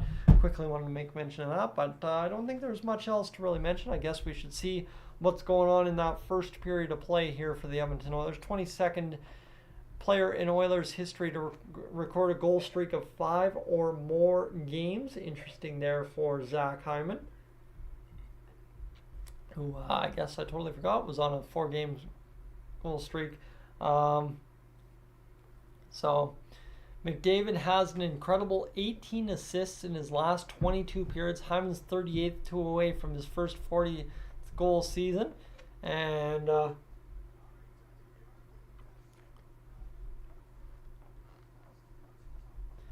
So shoot it, coming from Oilers hockey ops booth at press level right before McDavid passes to Hyman for his 38th of the season. That's hilarious that the Oilers hockey ops booth is yelling shoot it, but I guess you can say. And there's McDavid passing up another shot from the slot for a goal, I guess you could say. But Connor McDavid's just finding ways to impact the game without scoring goals. You don't mind that at all. And hopefully for the Oilers to continue to get things going the way it goes. Northern Farm Girl missed you earlier on, but welcome back in. As we see Zach Hyman highlights aplenty here. He's been hot, and obviously that Calgary Flames goal, it was a beauty against Dan Vladar, let's be honest. And then this one as well, the shorthand, or was that shorthanded? I don't think so. Just the breakaway goal was a beauty. And then this one, Dubois takes a tough little bump there from Bouchard. And then Zach Hyman smacks it home to put the Oilers up comfortably now into a 1-1 score where we just have to be good enough to win this hockey game. So hopefully it all works together. So yeah, we are in for a good finish to this hockey game. For some reason tonight my live stream keeps freezing, and we'll hopefully get that sorted out here right away. And then yeah, we'll be back to action in a brief moment. As John Shannon's on the panel here tonight on Sportsnet, live and in person. Obviously, usually calling into Bob's show, but he's in person today for Bob and Gene, as we're just about to get things back underway for this second period of play, friends. As playoffs are going to be a blast this year, Jack, I can tell you that. Kings as well. It's going to be a good time to see. We got to see. Let's see this playoff hockey get loaded up here soon. I mean, the Oilers get to 70 points tonight. They need 25 points down the stretch to make the playoffs. Obviously sitting with 55 games, so 27 games to go and 25 points. So again, that's a 500 record, more or less, as long as you win tonight. But hopefully for the Oilers, they can find a way to go out there and just convincingly win this hockey game. I think that's what us Oilers fans are all waiting for, is just a convincing victory from the Oilers that really makes us say, hey, you know what? We know how to win against the LA Kings. We can win against the Vegas Golden Knights. And I know for Canucks fans, they're all butthurt that we sit there and say the Vegas Golden Knights are the team to beat in the playoffs. But to be honest with you, friends, the Canucks have proven nothing in the playoffs in recent memory. The Vegas Golden Knights just won the Stanley Cup last year and have pretty much the same roster. Of course, the team to beat is going to be the Vegas Golden Knights. It's the team we lost to at the end of the day. And the Canucks, I'm not even sure they're going to be able to make it out of the first round. Very Boston-esque, very Toronto-esque kind of team. And right now, they're not even sure if Elias Pettersson's going to be part of their team moving forward. So, talk about craziness on the West Coast. So, we are just about ready to get this second period underway. Patrick, Leprechaun Joe out of Red Deer, has raised $240,000 for Make-A-Wish. He's having his 89th birthday today. Well, that is an interesting fact right there. So the guy's doing good out in the community of Red Deer. Of course, Red Deer, oil country, right? 100%. Red Deer is never going to be claimed by Flames territory. Oil country's got them well entrenched up there. I mean, Lethbridge is total Flames country, and nobody even remembers that Lethbridge exists half the time. But, yeah, we should be just about set for this second period here, friends. And then this Edmonton Oilers team is going to get going for this one. And Evan, Canucks live rent-free in your heads? No, quite honestly, I get comments every single time I talk about Vegas being the team to beat. I get the Canucks fans coming in, what about us? We're the team to beat. What do you mean? We're the team to beat. So, end of the day, you want to talk about it, prove something, and then we can go from there. As the Oilers broadcast has a note goes here on the graphic. You are kidding me. We did not even bother to check the graphics tonight. As that is tough. So we are rolling along. Magic, welcome back in. Glad to have you. As we've got lots of snow in Edmonton today. Obviously about, I want to say probably about a foot of snow it looks like on the ground there in Edmonton. That's good to see. I like to see the Oilers doing all that, but now we gotta see the Oilers score some goals tonight instead of shoveling snow when they get home. As yeah, there's the shot of the LA Kings trying to defend a wide open Connor McDavid and Zach Hyman. Tough go there. And let's see what else we got going here. I don't think there is anything else. Yeah, we got some folks attending their first NHL game and missed the Oilers goal. That'll happen. That tends to happen.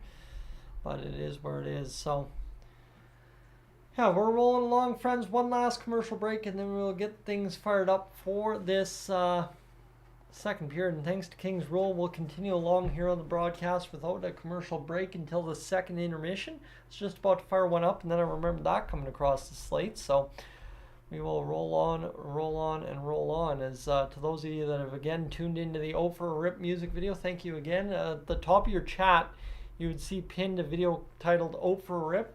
I tell you, it's a good time. Go check it out. You want to make sure you do that here tonight. I promise you that much. But friends, we just crossed over 52 likes as well. Before we go recap the scoring summary, if you haven't already hit that like button, make sure to do that. We're in for what could be a 250 viewer plus finish to this hockey game if all goes according to plan, with the Oilers showing up here in this second and third period of play.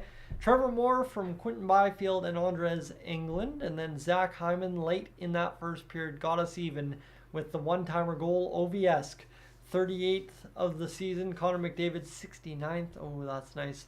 Assist of the season.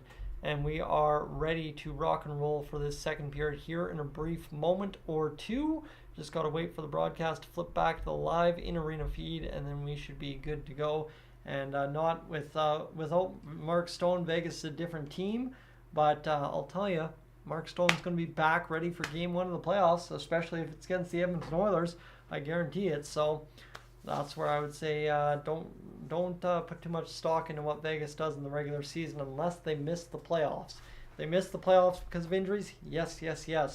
But if they don't, we could have some issues again in the playoffs here soon. So, friends, 1,300 views total with 5.2 minutes watched. We finish up this first intermission with a grand total of 112 hours on the stream. So we've got grand total of 88 hours to go before we get to that 200 mark by the end of the second period, and then it's all about the race to whatever at the end of the stream. So Margaret's got the chance going here for things, and obviously the Oilers only a few points back of Vegas. The Oilers tied with the Kings in points right now.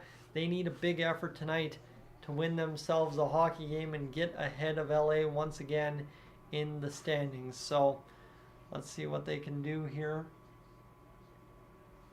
this evening, as we've got ourselves a face-off set at center ice. Connor McDavid ready to take the face-off, or is that Ryan Nugent-Hopkins? I'm not sure. I think that's Nuge. That is Nuge taking the face-off. So we're going to start with the second line, but this time now you've got the Oilers on the other side of the ice attacking right to left on your television screen. They win the opening face-off to start the second period, jamming it into the zone.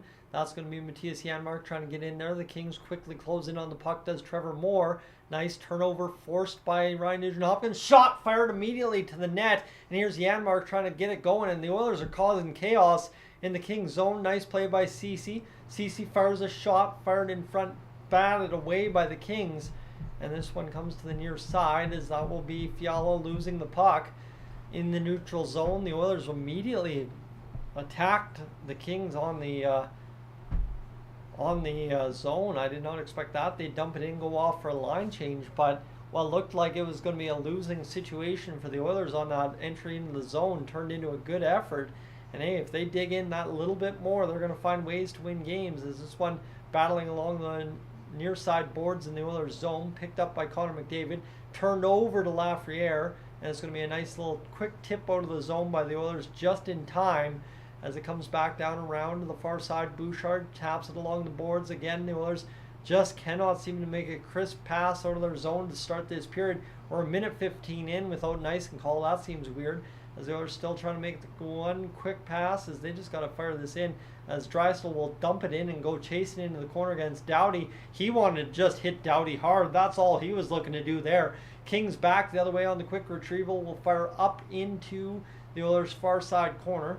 Picked up on the near side now by Bouchard off the bounce off the boards. Bouchard looks to pass over the blue line, but way offside is Ryan McLeod near side, and that will be a stoppage in play as Zach Hyman, the NHL goal leaders, he is one away from being tied for second with Sam Reinhart. He's tied for third with Nikita Kucherov, and Austin Matthews leads the way at 52 here this season. Tough Cuff, yeah, the Oilers right in this again now. And here's Paul Coffey talking to Zach Hyman about his defensive responsibilities on that shift.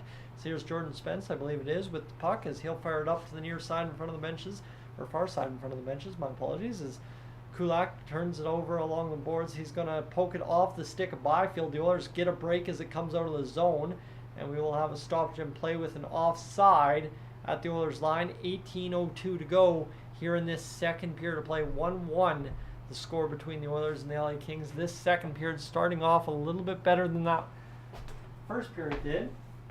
And for some reason I can't get the cushion just right here on the chair to start things off here in the second period. Face off at center ice will be worked up into the Kings zone now. Picked up by Riddick. He'll fire it off of an Oiler. It goes right onto the tape. Oilers able to retrieve there. 17:50 to go in this second period as it's worked back into the Oilers' end. Down low it comes, and again, friends, if you haven't seen the shirt tonight, of course, this is the Oilers Fanatic Dolynny TV combo shirt that I think only 2 of exist in the world. Patrick was grateful and just awesome enough to get these done up for us way back when we first started going to the Oilers games together. This is going to be fired in by Fogle, down low to Roy. Roy's got it here. He'll fire to the far side in his own end. Pass up by the Kings, trying to chip it into the Oilers' end. They're going to get a 2-on-1 out of it. Driving towards the net, batted in front. Save made by Skinner. Scrambling to the ice is Connor Brown, able to block that one as the Kings work it around into the ice. Fire a shot on net.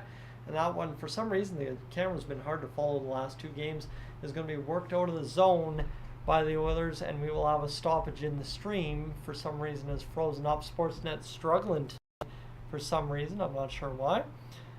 And this will be a refreshed stream, and we are good to go back the other way as the Oilers load up here. They're going to fire the shot in, does Cece.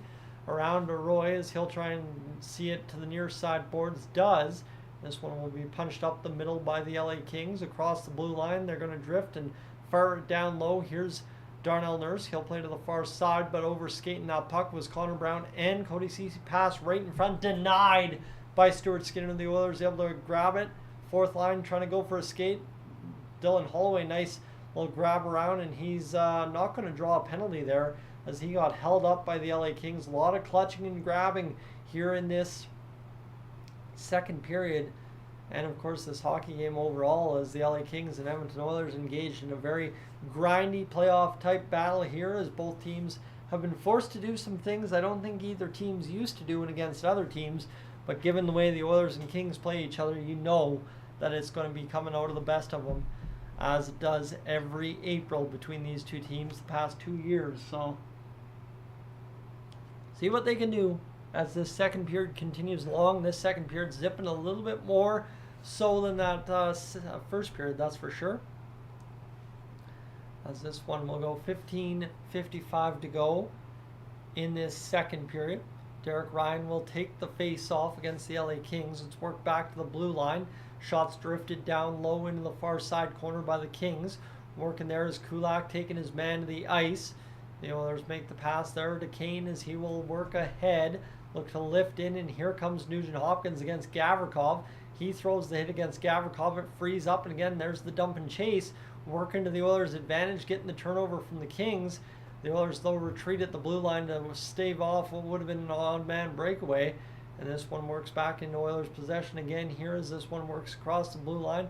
This is to the near side as Janmark will punch it around the boards. Nice play by the Oilers. Shot fired in front, blocked up off high collarbone area by an LA King. And it's going to be an icing call against the Kings here with 15:09 to go in the second period. 14-9 remaining here in this, or 14-9 the shots on goal, 15:09 remaining here in this second period. The Oilers and Kings, interesting game. I mean, hey, you know what, for the Oilers, and us Oilers fans included, this has been exactly the kind of game you want to see. The Oilers have kind of treated us to a low event hockey game, doing exactly what it takes to win a hockey game. 15:09 to go here in this one, as there's Leon Draisaitl taking the face off. Matthias Ekholm bats it across to Bouchard. Down low it comes to McDavid. He's fighting off the clutching and grabbing of Gavrikov, who's still reaching in on him. And this one's going to come back the other way. Now Lafreniere across the Oilers blue line is spun back by the Oilers defense. Bouchard, and that will be just a shift ender there for the Kings, as they will go off and get a change and try to get a more favorable matchup on the ice. Here's McDavid across the line. He'll backhand a pass through the slot that ended up going nowhere. Draisaitl tips down a clearing attempt. Back to McDavid. Back to the blue line, and Bouchard tees up the cannon. Save made by Riddick on the 91.8 mile an hour shot for Bouchard, who overskates a puck but is able to get it onto the tape of McDavid, as Draisaitl will go off for the change alongside McDavid. Hyman's given chase down low in the Kings' end. Here's McLeod coming pressuring the puck, as this again, the Oilers just pressure the Kings defenders down low, and Fogel's going to get a turnover pass right in front, camped by a bounce onto an Oilers tape, as that one just unfolds not too good for the Oilers there, as this one comes down into the glove of Stuart Skinner, and it will be a stoppage in play as he caught that fly ball. And with 14 minutes to go in this second period, the Oilers now with 11 shots on net. And you like to see McDavid just try and tuck that pass backdoor to Hyman on the backhand to try and go backhand forehand. Couldn't do it, but the Oilers, Kings tied one apiece here in this second period. Been interesting so far. Hockey, welcome aboard. Miguel, welcome aboard. So we're going to have Derek Ryan lose the face-off again against the Kings, as it's fired down low. This one's Nurse backhanding it along the boards, picked up there by McLeod. Here, I think McLeod, as he will scramble that puck all over the ice there, and Ceci will bat it up to Derek Ryan. He will lose it, and here comes Warren Foegele chasing after the puck, though a failed effort as it is an icing call against the Edmonton Oilers, and the LA Kings will redo the face-off in the Oilers' end. And now this second period starts to grind to a halt here, as we're starting to see some icing calls as the referee's talking things over. We'll have the face-off at center ice. We have a timeout in the play, and looks like we have something going on here. So we're going to draw in the David Riddick guy, and it looks like the Oilers, I'm not sure what's going on here. The ice crew's out on the ice, and for some reason the broadcast has been really off tonight when it comes to calling that, so it's not an icing call. We'll go to commercial break. Wish I was listening with audio. Everybody seems just a tad bit confused tonight for some reason. I mean, I've been confused for the majority of the broadcast, but that's nothing new. That's a usual phenomenon for me throughout the course of every game, so is what it is. But yeah, we continue along here, friends, as the Oilers and Kings rolling into what should be a good, obviously a good hockey game here tonight, that's for sure. So yeah, we're hopefully going to see the Oilers roll up a good finish to this one. They did a good job to tie this hockey game, so now you got to hope they do a good job to break the tie and win it.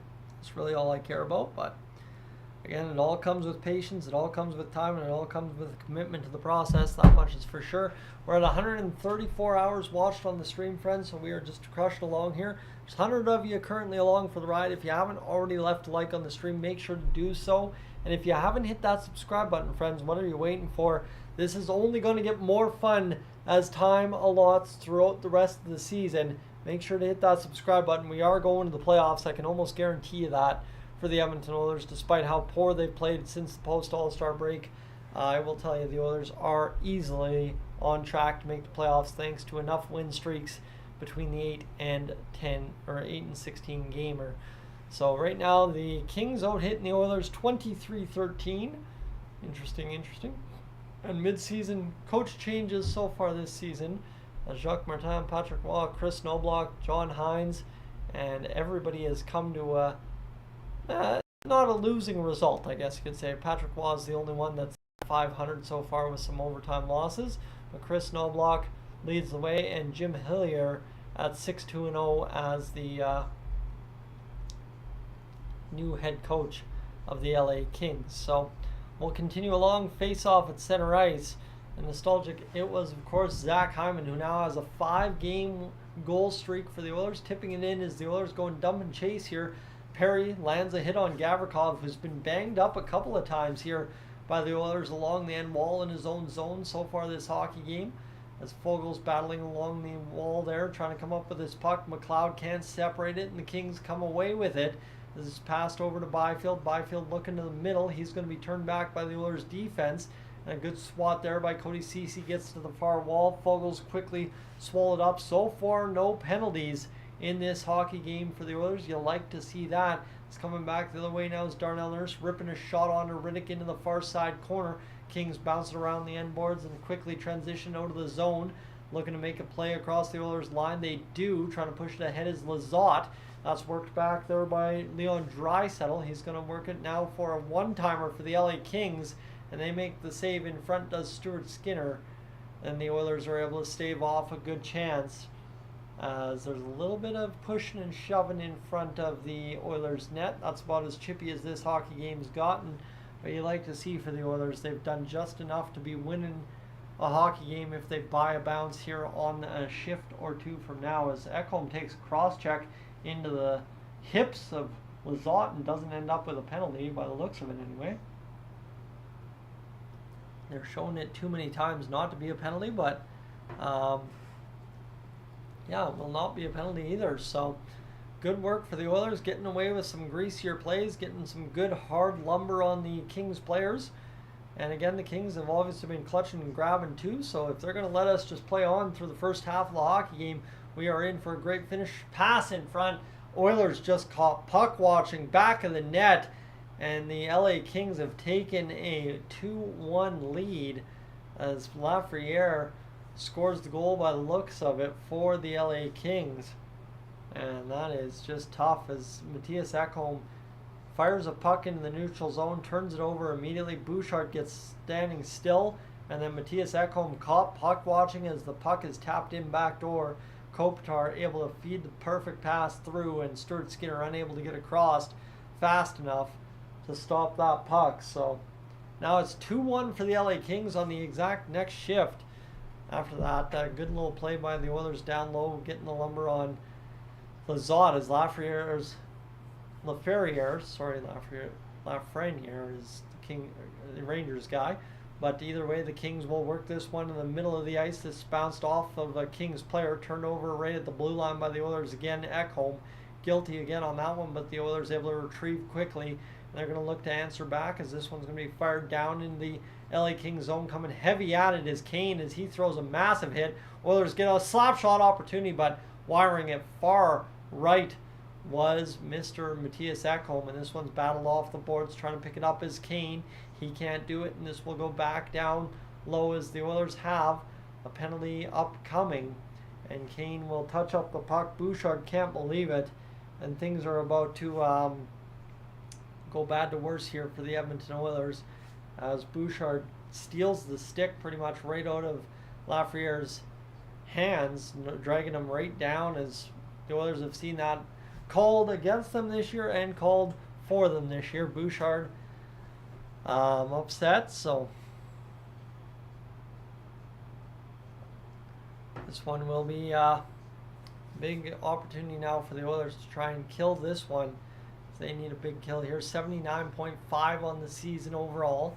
Down low, the LA Kings work to the middle of the ice, deflected off of a body in front, far side pass. 5 for 9 in the last 3 games. And this is now working along the boards. Nice play by CC. He'll fire it out down low into LA Kings territory. Riddick out to play the puck, as this one will now be down for the LA Kings to reset the power play. 11:10 to go in this second period. As this one comes up ahead, played off an Oiler as Desharnais comes out to try and play it. Stuart Skinner played that one instead. Kaliev back to the blue line. And this one will now work for the Oilers. Try and get it out of the zone. Spence able to keep it in, and that puck goes off of something in front and goes up and out of play. So 1:08 to go in the penalty kill for the Oilers. Power play so far unsuccessful for the LA Kings. Spence definitely cut that down with a high stick, it looks like, from that angle, but again, who's counting it? At the end of the day, we've seen that go against us enough times, but no room to really complain at this point. Only down 2-1 in what's been a good hockey game thus far. The Oilers very much still in it if they score the next goal. You give up a power play goal here, though, and it's probably that much over. I said if you allow 3 goals against the LA Kings tonight, you probably lose this one. Now we got to try and lose. You lose this one tough if you give up 3, but this one now for Darnell Nurse in his own zone will backhand clear down the ice, and the Oilers will go off for a line change. Riddick quickly plays it right up as the Oilers were wholesaling everybody off for a line change and just about got caught there. 35 seconds to go here in this power play for the LA Kings. To the near side it comes. Kings pick this one up, bounce it off the boards. Doughty looking. He'll drift one down low, tipped away from the front of the net by the Oilers sticks, and the Oilers just caught a man up high, or else I think Byfield ate his own stick, and he is in some pain there as he got caught up high. He's looking for blood. I don't think he got high sticked. I think you got your own stick off the boards, but now the Oilers will go to the penalty kill. Is nope, it is indeed Vinny Desharnais' long stick that comes up and pops Quinton Byfield right in the mouth area. And that has to hurt. I think he's looking on the teeth to see if there's any blood there, as he kind of had that one right up from the chin up under the visor. So 2-man advantage now, 2 defensemen in the box for the Oilers. And this one will now be a face-off for the Oilers. 5-on-3 penalty kill for the next 20 seconds to go. 2-man advantage for the LA Kings as they'll fire up Fiala right up the middle of the ice. Crossed, he's looking to make the play. This one's will now be to the near side. Kempe looking, firing, shooting. Save made by Skinner on the first one being blocked. Second save goes up over top of the net. Knocked down by Nurse. What a huge save that is. Penalty kill comes up, kills off the first one. Bouchard out to kill off this penalty now out of the box. 5-on-4 we go as Darnell Nurse can't tip it off the stick. Outstretched there, the LA Kings fire up. Nice play to the middle by the Kings. Cut off there by Bouchard. And Cece's able to bounce it off the boards down the length of the ice. And this one will now be bounced back the other way. Here's Fiala looking to the middle of the ice. Tipped away by Stuart Skinner. Buck 10 to go here in this power play as this one comes to the near side. Fiala looks to have it bounced away from him. And this one will now come back to the neutral. Minute to go in the 5-on-4. The Oilers just need to kill this one off. This one will go down low. Now play to the middle. Cut there by Matthias Ekholm. Good save made by him, cutting off the pass to the front of the ice. This one now Kaliev working to the near side boards, and the stream freezes up for the second time. And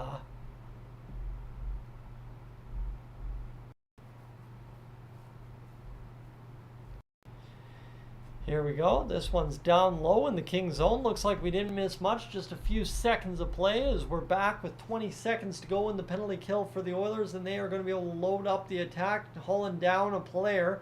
Kings passing in the middle of the shot coming, and a shot fanned on there by Trevor Moore. Gets a second opportunity, fought off by Stuart Skinner. And this one's going to come back the other way here as this one is now Warren Fogle. Getting dangled across the line, shot fired. Save made by the goaltender David Riddick. And this is going down below to McLeod as McDavid will try and fight this puck over, and for some reason stream keeps freezing up here.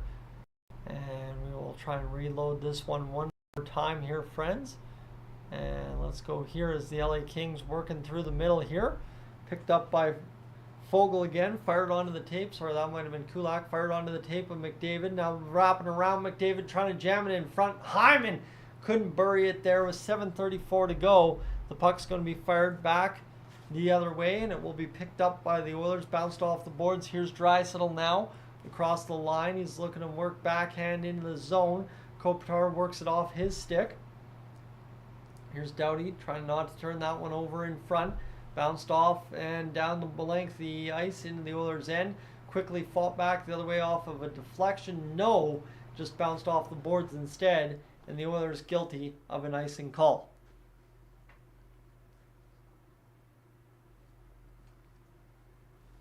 So there you have it. Shot save made by Skinner on that one, and then this Kempe opportunity, just a good block by Nurse, and then Skinner hanging tough, making it happen. And that one bounced by McDavid off the pads and just could not buy a bounce into the back of the net, could the Oilers. So here's an opportunity now for the Kings at the top of the zone. Gavrikov plays it down low. Kempe trying to work in front. Ekholm spun off him. Over the zone, it comes down low into the Kings' end there at the high point. That is Anderson Dolan with the puck. Now he'll skate across, and this one picked up, and the string continues to freeze up here. As, for some reason, just doesn't seem to be working. But it works out, and there we go. Let's play this one as the Oilers fire a shot. Holloway sees it go up over top of the net. They need to keep getting down low to the Oilers. That's Holloway with the puck now. He'll work to the top of the zone. Nurse will drift the shot down low. Here's Kane firing it into the belly of Riddick, and he will hold the puck, and we will have a commercial break, friends, as the Oilers and Kings engaged in a 2-1 hockey game so far. 6:22 to go in this second period. And so far, not much to report from the Oilers' side in this second period. Obviously, that goal for the LA Kings, Alex Lafreniere from Andrzej Kopitar and Matt Roy. That's who helped score those goals right there for the LA Kings. And right now, as we continue along as well, friends, really just one of those live streams that's ticking along, doing its thing, I guess you could say. Right now we are at, let's go here, 5.7 times 1669 divided by 60, 158 hours on the stream this evening. So see what happens here for the Oilers as they will continue along into the second intermission here shortly, and then we should be good to go. Sorry, friends, falling asleep sitting still here, as this one continues to be a longer hockey game. Obviously, that first period really grinded along. It was a tough kind of, just the Oilers really weren't getting a lot of flow in the first period, that's for sure. But we'll see if they can kind of gear up the flow a little bit more here in this late second. And hopefully that translates better into the third period for the Oilers, which have been lately not so bad. So we'll see what happens here as we continue along for this one, friends. We're back to the broadcast, showing off some Armed Forces coverage here on the broadcast right now from the game earlier at Rogers Place, by the looks of it.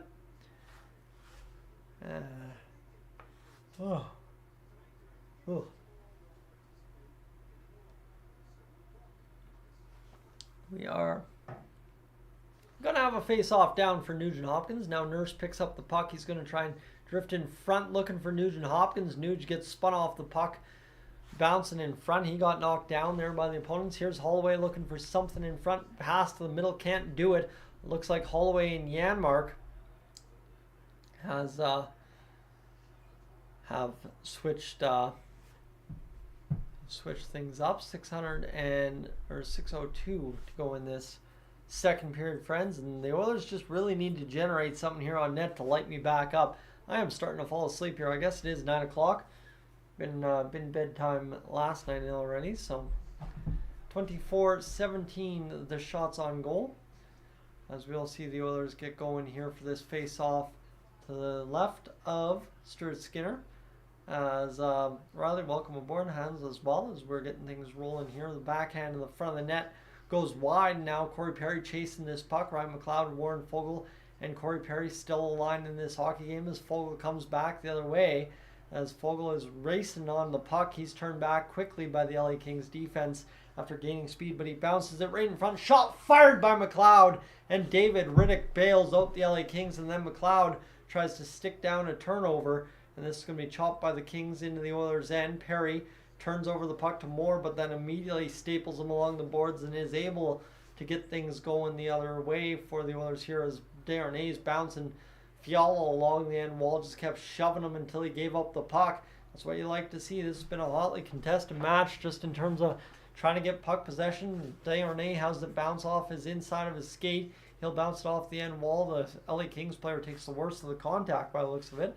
And this one will go right up the middle, near side pass. Now the Oilers look to transition out. Hyman busts through a check as he will try and push this one down deeper. He's got the puck here, downloaded Draisaitl. Draisaitl working back to the middle. Here's a shot from Ekholm up over top of the net. Good opportunity there. Oilers top line showing off some life here.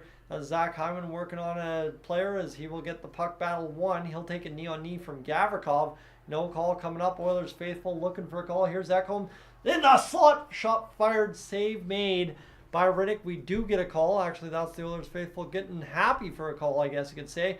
As the Oilers putting in some work here, 6-on-5 as they work this one to the near side. Puck played there now by McDavid or Kulak or whoever's on the ice. I guess it would be McDavid probably.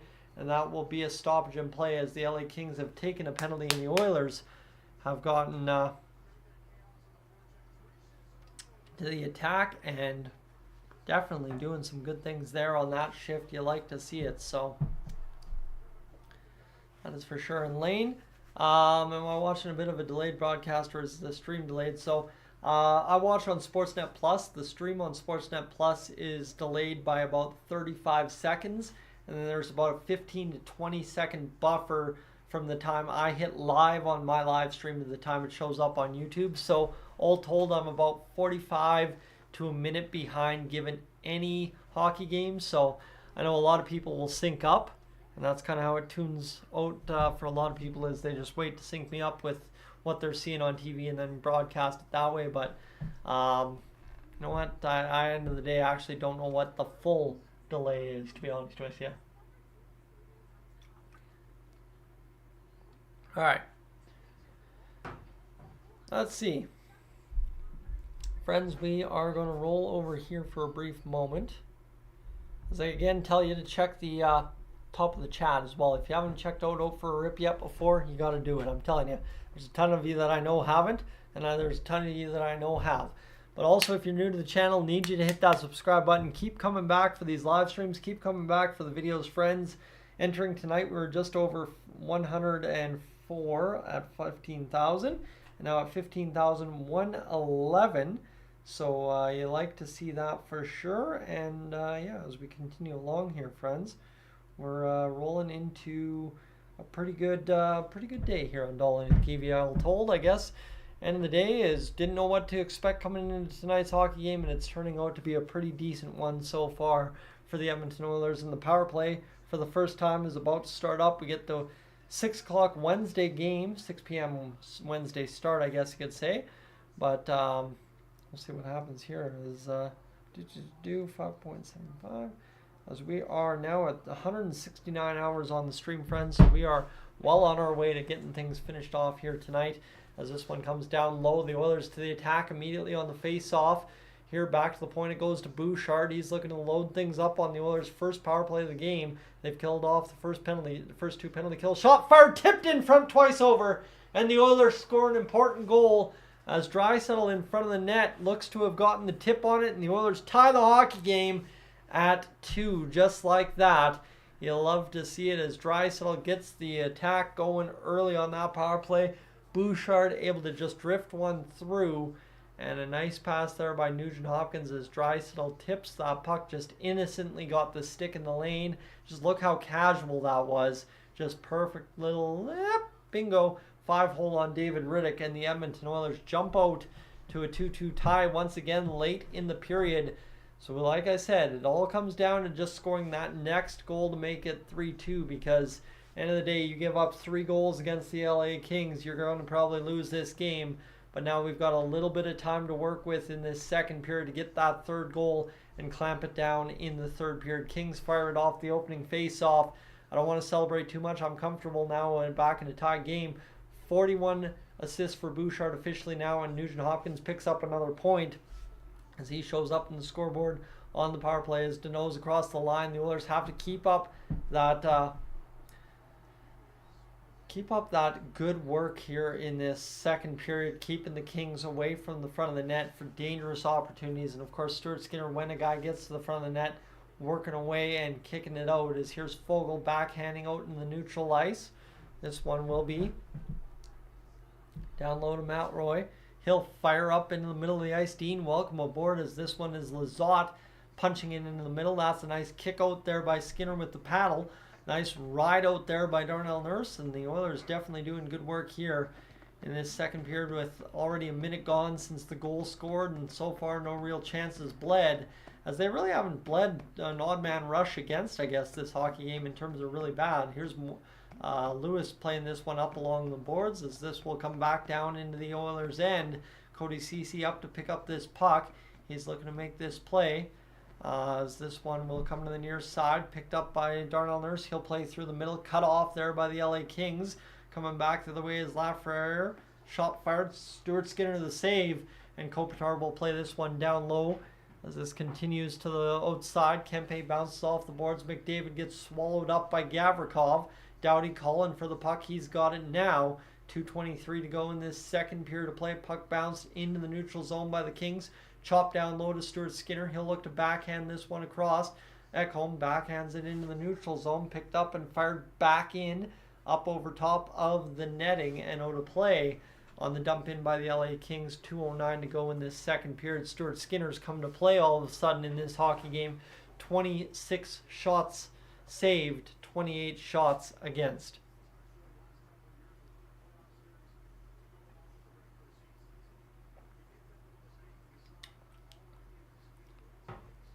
That's Draisaitl's 29th of the season. He's one goal away from 6 straight 30-goal seasons for Mr. Leon Draisaitl. You wouldn't mind seeing him do that this game, as well as maybe Zach Hyman busting through for 2 more goals.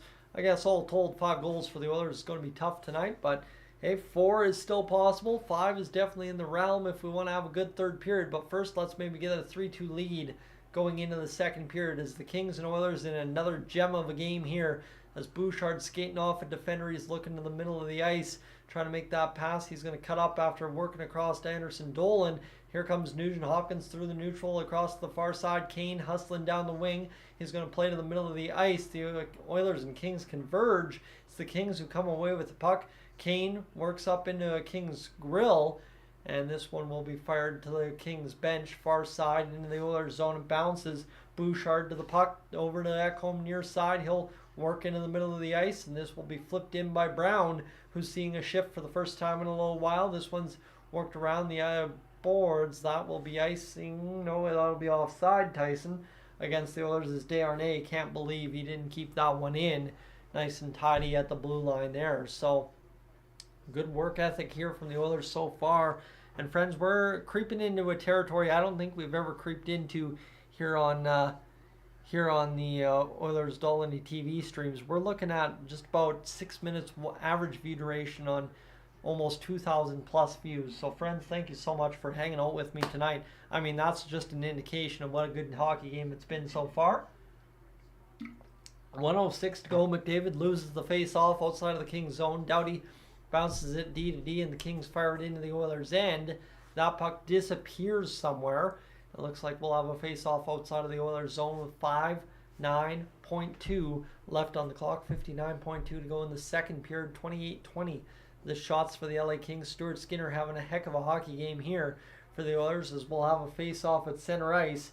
Connor McDavid will take it as a face-off against Deneau, just like you would to start a playoff game here over late in the second period. This one's bounced off the boards into the Oilers' end. Here's Matthias Ekholm out to play this puck. He's going to come back the other way, bounce it off the glass, down into David Riddick, who's out to play this puck. A little scramble in the corner there as Ekholm tries to keep this one alive. He is going to be able to do it. Down low to Draisaitl, pass to the middle for Hyman can't do it. Now Drysdale looks to make the play to the blue line. He gets it, and now back down to Hyman in the near side corner. He's skating around, dragging to the front of the net, firing a backhand. He's fought off there by the LA Kings defensive, I believe, Drew Doughty. And the Kings will transition out, and that one comes hot off a stick and out of play. So, wow. That was a good little shift there from the Oilers, just in terms of keeping pucks alive, right? Can't complain. End of the day, keep positive momentum going, and you're probably going to find the back of the net at some point, right? The Oilers have done that twice over. So, friends, we are just about up and done this second period of play. The stream just froze up again. For some reason, Sportsnet Plus is really struggling tonight. I noticed it way back when we started early on, and this one will be a face-off here for, I believe, Derek Ryan as the referee fell to the ice. This one passed the outside, shot fired in, save made by Riddick. He's going to cover it up, and the Oilers, on a perfectly placed shot, are going to get an offensive zone face-off with 5.4 seconds to go here in this second period of play. The shots are 26-21, and the Oilers are tied 2-2 with the LA Kings, as the previous bests for David Riddick was that 18-19 season in Calgary, 261 goals against average, 911 save percentage, and Cam Talbot obviously having a little bit of a struggle lately, so he's been helping as David Riddick, as former enemies and teammates. Now, as this one is blocked and time expires off the clock, and we will be done for this, done for this second period. So, friends, that is where I will take you to the scoring summary. Again, a goal apiece for each team. One in the front half of the period for the LA Kings, one in the back half, as it was in the first period for the Edmonton Oilers. Alex Laferriere scores his 8th of the season from Andrei Kopitar and Matt Roy. The Oilers get Leon Draisaitl's 29th of the season from Evan Bouchard's 41st assist, Ryan Nugent-Hopkins' 36th assist. Zach Hyman and Connor McDavid have the other goal for the Edmonton Oilers, Hyman scoring his 38th. So, friends, give me a few moments here. I'm going to run upstairs quickly, and we will be right back in a matter of a few moments. Thanks for being aboard, and hit that subscribe button if you're new. I want you to hang out with me a little bit more often. Seems to be a good go for all of us involved. Be right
All right, friends, let's carry on. We have got this live stream to the back end. We got to get this thing done tonight.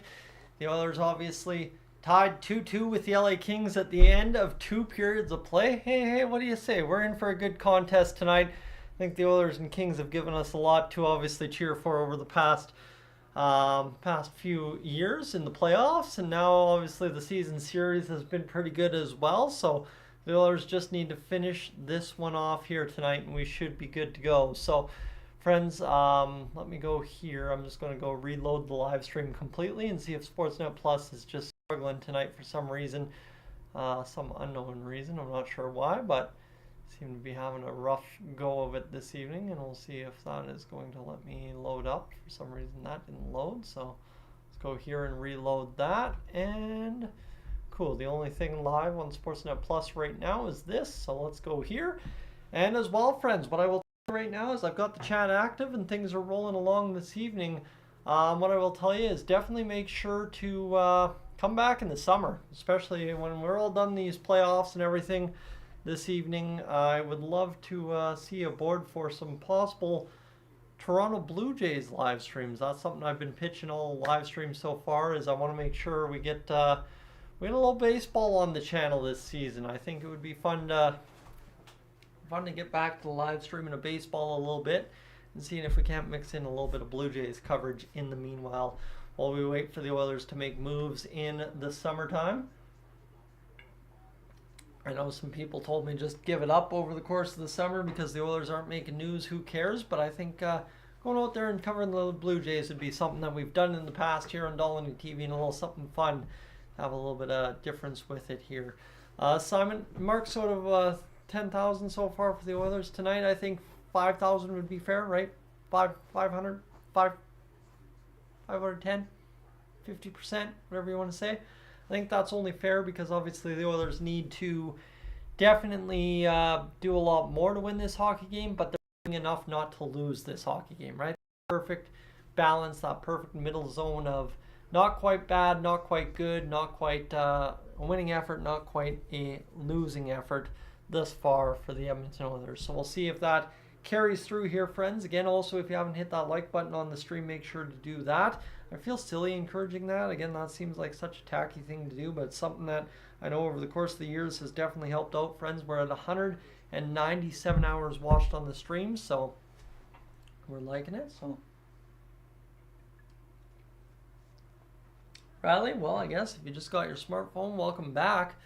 That's all right. If you've been rocking a flip phone, that'll happen, right? I mean, flip phones in the year 2024 are probably even the better way to go nowadays. And Peter again voting for the Blue Jays coverage, and Mr. Doom in there as well for the Blue Jays coverage. So you like to see that. And Jack, another name to throw out there for the Oilers is Anthony Mantha in Washington. 19 goals, 29 points. He's a 6'5", 235 body. Well, I mean, Anthony Mantha wouldn't be too bad of a situation for the Oilers. We might have to talk about him tomorrow. Again, situations just dictated. I needed dinner when I got home tonight, and that's where we are at. So we'll continue along here this evening, friends, as the Oilers roll through the intermission. We're just about fired up for what should be their very good third period for the Edmonton Oilers tonight. I'm looking forward to a fun finish, I guess you could say, and let's go see what we got going on here. What do we got? Nothing. Draisaitl matches his sweater number with 29 goals this season. Now 1 goal away from his 30th goal of the season for 6 consecutive seasons. And let's see what we got going on here for the Oilers in this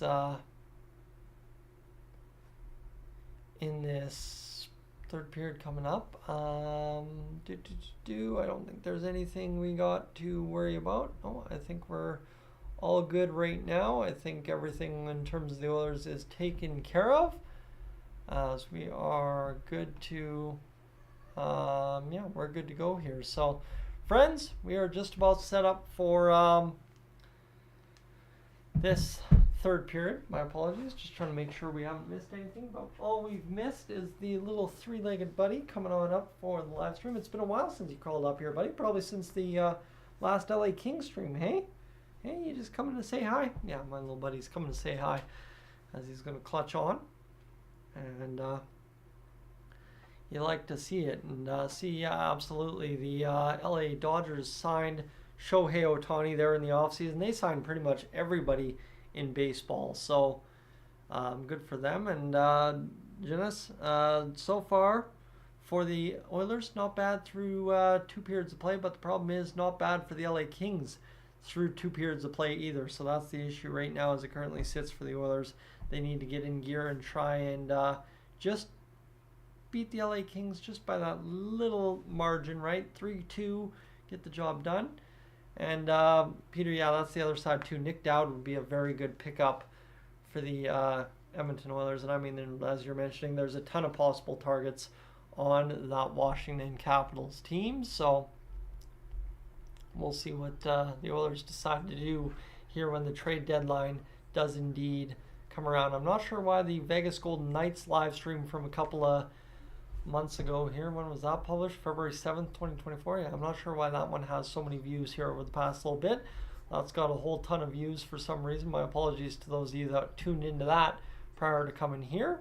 And as well, friends, if you haven't already checked out the pinned chat at the top there that says "Out for a Rip," definitely check that out. I would appreciate you checking out the old "Out for a Rip" video from days past when I was at the NATE RTA Radio and Television Broadcasting program up in Edmonton. Of course, Edmonton was home for a couple of years while I went to school up there, and now we do this whole Edmonton Oilers YouTube thing day in, day out. Who would have thought? But as we continue along, it's 2-2 as in a snowy City of Champions for the Oilers as they continue along for this second period intermission, friends. We are just about ready for this third period. You got John Shannon and Bob Stauffer and Gene Principe on the panel getting set for this second intermission panel as they're going to talk about Leon Draisaitl. They're going to try and get things fired up for what is going to be a special third period. I mean, every single third period, the Oilers-Kings, usually a really good one outside of that last game back in mid-February, early February, I guess, February 10th or whatever it would have been. As, yeah, this one is going to be another frozen up on the stream for some reason. Hate to see that. Been struggling with that all night. But we'll battle through. As Jack as well, Luke Kunin from the San Jose Sharks is an option as well. You would not mind to see that guy possibly. Anybody is pretty much an upgrade in our bottom 6 right now, but yeah, interesting to see that the Oilers have so many targets and we really can't pin down anything substantial yet that's happening. I know there's some guys that were saying today that the NHL trade market is waiting on the Calgary Flames to make their decisions on what they're going to do with their players. Again, I guess how much do they dictate the market is now the question, but hopefully it because hopefully it works out for the Oilers that they have to wait to make a trade and prices maybe drop. But as we finish up this second intermission, friends, scoring summary: Trevor Moore, Zach Hyman in the first period, 1 for each team, and then Lafreniere and Draisaitl, 1 for each team in that second period. So it's 2-2 after 2. 27-21 the shots on goal for the LA Kings over top of the Edmonton Oilers. 29-25 the hits now in favor of the LA Kings. The Oilers at one point were getting out hit 2-1. So much better response in that second period, and what I would call a very good second period all told for the Oilers to not be losing a hockey game here. The Oilers killed off 2 penalties and obviously scored on their only power play of the game so far in that second period. The Oilers need to clean up the giveaways here, but the LA Kings have 6 as well, and they've cost them some chances down low in their own zone. So for the Oilers, hopefully it all pans out here and we continue to push and fight and try and get the job done. More needed from the bottom 6 though, as Ryan McLeod has, Ryan McLeod has 9 goals on the season. Number 10 would be a good time here tonight. That much is for sure if he could find the back of the net here against the LA Kings in this third period. The stream freezes up one more time for some reason, and we should see Bob Stauffer keep things going here. And yeah, no, we gotta keep things rolling along on the live stream, obviously, as we are just about set for this third period play. I got my little buddy here cuddling. He's just liking the fireplace here. The old electric fireplace I got down low here. And yeah, we are just about set. Sorry friends, all the cat hair is getting up in my face if you keep seeing me wiping my face here. But as we are just about set for this third period of play, I should refresh the watch time numbers one more time, as it looks like we've just gotten a views update. And we are going to see 2095 times 6.05, and we are currently at 211 hours watched. So we are legitimately just 39 views away, or 39 hours streamed away from getting this job done here tonight for another night in a row. So friends, thank you for tuning in and hanging out with me for the 6:03 on average that you have. Definitely didn't expect that tonight, but it's been a good go. And for some reason that Oilers versus Flames Battle of Alberta game day breakfast is starting to gain traction again here on the old shorts feed. So you like to see that. It's all been good. So Bob Stauffer talking things over still on the panel here as we continue along in this intermission report, friends. The Oilers, the nerves, calm. I think I'm feeling a weird sense of calm here. The Oilers have their best in store in this third period. I'm hoping for sure. They played a good first 2 periods of play, kept score even after each period, and now it's just about having a good number of goal differential after this third period. They still have the highlights of Gene Principe shoveling snow. He's been shoveling snow all game for crying out loud. He's been having a good one out there. And now he's going to do the snow angel into the snow pile, the old flop, and he is ready to rock and roll for this third period of play as he closes things up. So yeah, we are ready to roll into commercial break one last time, friends. I will send the first commercial break of the game out to you right now, and then we will load up for this third period of play as we are just about ready to rock into this third. Is I don't think there's anything else to go here. 29 goals on the season for number 29, and they're still showing off the Sidney Crawford highlights from the other night. And friends, yeah, we are just about ready to fire this up. I'm excited for this one. Little buddy, you just being a little suck. You're just snuggling, hey? Just snuggling. Okay, put the cat down, Tyson. Stop getting distracted. Put him down. He'll run away, and we will get this job done. And Mark, at the Vegas airport and watching Dolynny TV. Well, hey, thank you for being on the channel, hanging out in the Vegas airport. And I mean, Vegas? I don't want to go there. Well, for those of you that have seen me outside of the YouTube studio, I guess, for those that know how I like to spend my time running around causing chaos, you know Vegas would not be a great time for me. Way too much to do, way too much to spend money on, and likely would not be coming home. You tell me that I can rent a Ferrari and drive it down the strip for half an hour? Yeah, that doesn't sound good. Probably not going to be able to afford the insurance on that thing when they come collected. So we'll see. We'll see what goes on if I ever end up making it down to Vegas. Trust me, that would be a wild video vlog to do. So Mark, you went to Vegas to watch U2. That's fair. The Sphere. I think that's the big show that's been going on. Everybody has been raving about that show in Vegas, the Sphere. So definitely, yeah, that's something that I think I would not mind checking out. I don't mind U2. I mean, a lot of people are yes or no to them. I'm kind of indifferent. I like some of their stuff. I think my funniest U2 moment is back in the day, delivering in South Calgary, delivering sheet metal. There's, for those of you that know, there's a place called Walden down in southwest Calgary, right on McLeod Trail there. And basically, it when it first got built, it was the place with no names.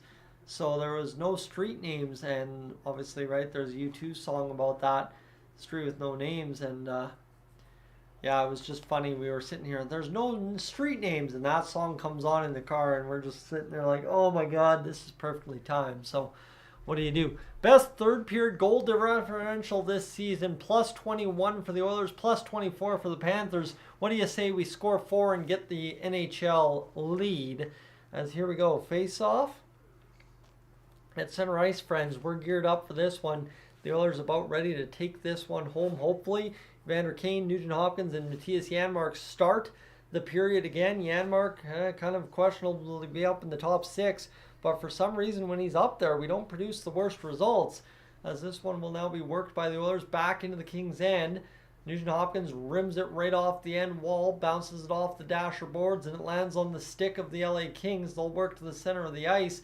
Picked up there by CC's stick. Nugent Hopkins able to glove it down over to Janmark. Shot directed for a pass in front and didn't work out as CC comes hustling back. He's trying to work it over to Nurse. He'll bounce it off the end boards.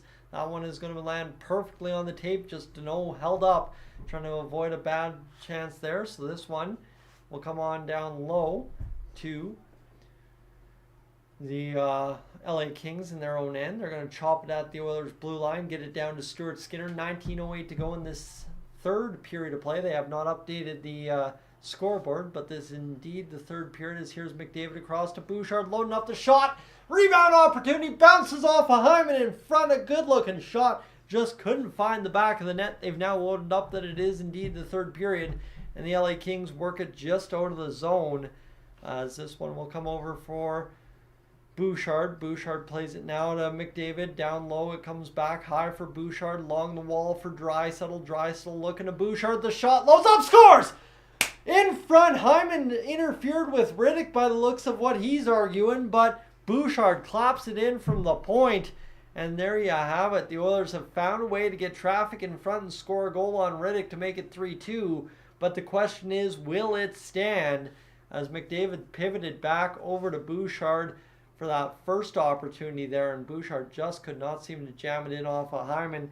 And now this one in front as Hyman's in front, and then Doughty bumps him as I think Riddick's out of the crease there. I don't think that's going to take too long to review as Riddick kind of forces himself out of the crease with the glove hand trying to make that play. If you're trying to push away the player to make a glove hand save, it's going to stand, and that indeed it does. So Bouchard's 15th of the season, another multi-point night, and how about that, 56 points? I believe that ties Chris Pronger for the most points in an Oilers defensive season since Paul Coffey. The Oilers lead 3-2, and after a long night of trying to get it done, the Oilers have gotten the job done here tonight. So, all right.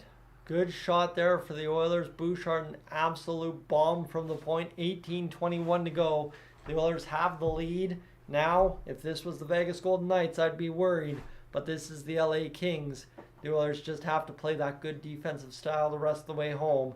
This game's going to restore a lot of faith in Oil Country if the Oilers can find a way to win this one. 18:14 to go. Picked up now by Fogle and McLeod. Open. McLeod driving off of Riddick. Save made. What a chance for McLeod. Now back to the attack. The Oilers trying to turn over this puck. Perry sees it bounce just past him.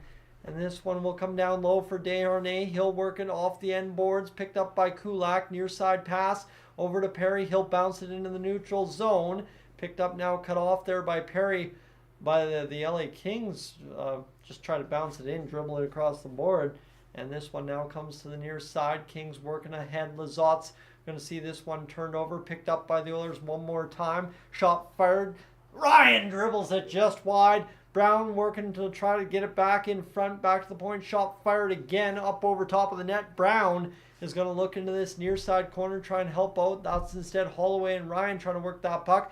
Darnell Nurse strips Lewis, and it comes back into the neutral zone. Ryan backhands over into David Riddick's stick as the Oilers coming in waves here. All the lines rolling, creating chaos. Nice pick off at the point. The Kings will try and get this one across the line to No down the wing. Shot fired, save made by Skinner. His 25th of the night. CC scrambling in behind to No, wins the battle back to the point. Gavrikov far side to Doughty. The shot fired, tipped in front, goes wide. As Fiala fires it back to Doughty, the shot pumped in from the point, and Stuart Skinner hunched over, standing tall, making the save. His 26th save of the night, 16:47 to go.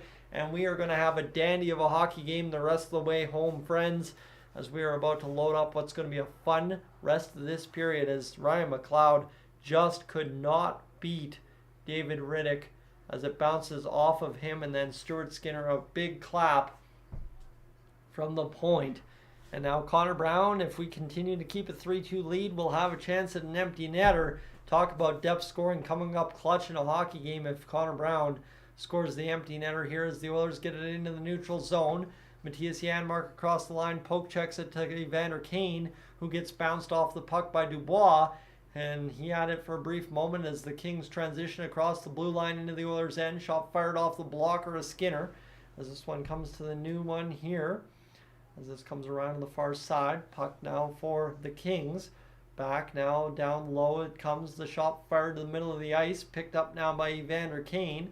Puck played to the middle of the ice and picked up there by Matthias Janmark as he just takes a hit against an LA Kings player and just kind of rides it out there. Byfield in the middle will fire it into the Oilers' end. This one picked up 28-25 the hits for the LA Kings. The Oilers will work off the boards, bounce it in the Kings' end. Here's Zach Hyman across onside. Hyman trying to handle this puck, trying to keep possession, trying to work across three Kings. Couldn't do it to Novak the other way. Back checking. Draisaitl lifted the stick, allows Ekholm to come up with the puck. Draisaitl with it now. And this will come now for the backhand, looking to go for Draisaitl across the line. He'll roll it down deep into the Oilers' zone. Picked up. Here's Draisaitl. The shot fired. Save made by Riddick. Or did that squeeze free? I think it might have squeezed free, but of course my stream froze up. And that was a good looking opportunity there for Draisaitl. Just rifle it through one David Riddick. And now this one comes back for another opportunity for the Oilers' third line as they're banging and crashing along the end wall. Now looking in front, tipped off a stick of Corey Perry. And this is going to be the LA Kings starting back the other way. 14:58 to go in this third period. Shot fired in the middle, tipped back the other way for the Oilers. Warren Foegele lands it on the tape of Ryan McLeod. And this one comes back the other way for Brett Kulak, who will try and set things up now for Darnell Nurse, who says, get the lines changed, change the lines, let's go, let's keep moving. Cody Ceci goes over to Nurse. Nurse will bounce off the boards. 14.5 to go in this one, as it will be an icing call against the Edmonton Oilers. As that will go quickly. A good shot there from Leon Draisaitl, and then just cleared out last second by the LA Kings. It squeezed through Riddick, and he just about kicked it into the net. But Deneau on the goal line is able to kick that one away. Friends, we are in for a good hockey game. Good finish here the rest of the way home. Derek Ryan against Pierre-Luc Dubois will come back now, picked up by the Oilers off the face-off, as Connor Brown's going to work this one down low. We got 14:20 to go in this third period to play. The Oilers along the near side corner. Connor Brown chips to the far side wing. Picked up there in the Kings zone. Shot fired by the defenseman for the Oilers, and save made. Brett Kulak able to fire that one on for the Oilers. 24th shot of the game. They lead 3-2 in this hockey game as it currently stands. The Oilers just need to get this job done here in this third period. So hold the lead, get an empty netter, win 4-2. We'll be good to go. 14:09 to go in this third period to play. 3-2 the lead for the Edmonton Oilers. You gotta get this job done. Draisaitl's 229th career multi-point game tonight. Face off down for the LA Kings. They win it back. Shot fired out into the Oilers zone. Brett Kulak trying to keep his man to the outside. Lizotte forced in front of the net, and Lewis couldn't chop at it enough to score a goal there, and the Oilers are going to start back the other way. Kane hustling down the left wing, can't free that puck up across the blue line. The Kings retrieve it. Gavrikov will get into the middle of the ice off of deflection off a King's stick, and this will work now for Desharnais. Desharnais is looking to chip this one out. Puck played there by the Oilers. Working there is Matthias Janmark. He's trying to work this one free, and I mean, that puck's just bouncing all over the place. And Janmark's just going to quickly bounce it just barely into the Kings' end with 13:25 to go in this third period of play. 29-24 the shots on goal for the Oilers. And they're going to come away with a puck. Here's Draisaitl speeding in. Backhand shovel. And Riddick able to stay with him and make the save. As a good chance there for Draisaitl. He just gathered steam through the neutral zone and attacked the net. You like to see that out of Draisaitl. No problems there. As he just rolled in on net and fought off Doughty. Backhand shovel. No good, but just about had it. So would have been nice to see. So let's go here, friends, as we are up to grand total of 239 hours watched on the stream. And Kings, that's just it. The LA Kings have definitely been pushed back a bit here by the Oilers in this third period. And again, beautiful part of this hockey game. Nobody's out of it. It's been a one-goal game the whole way through, if not a tied hockey game. So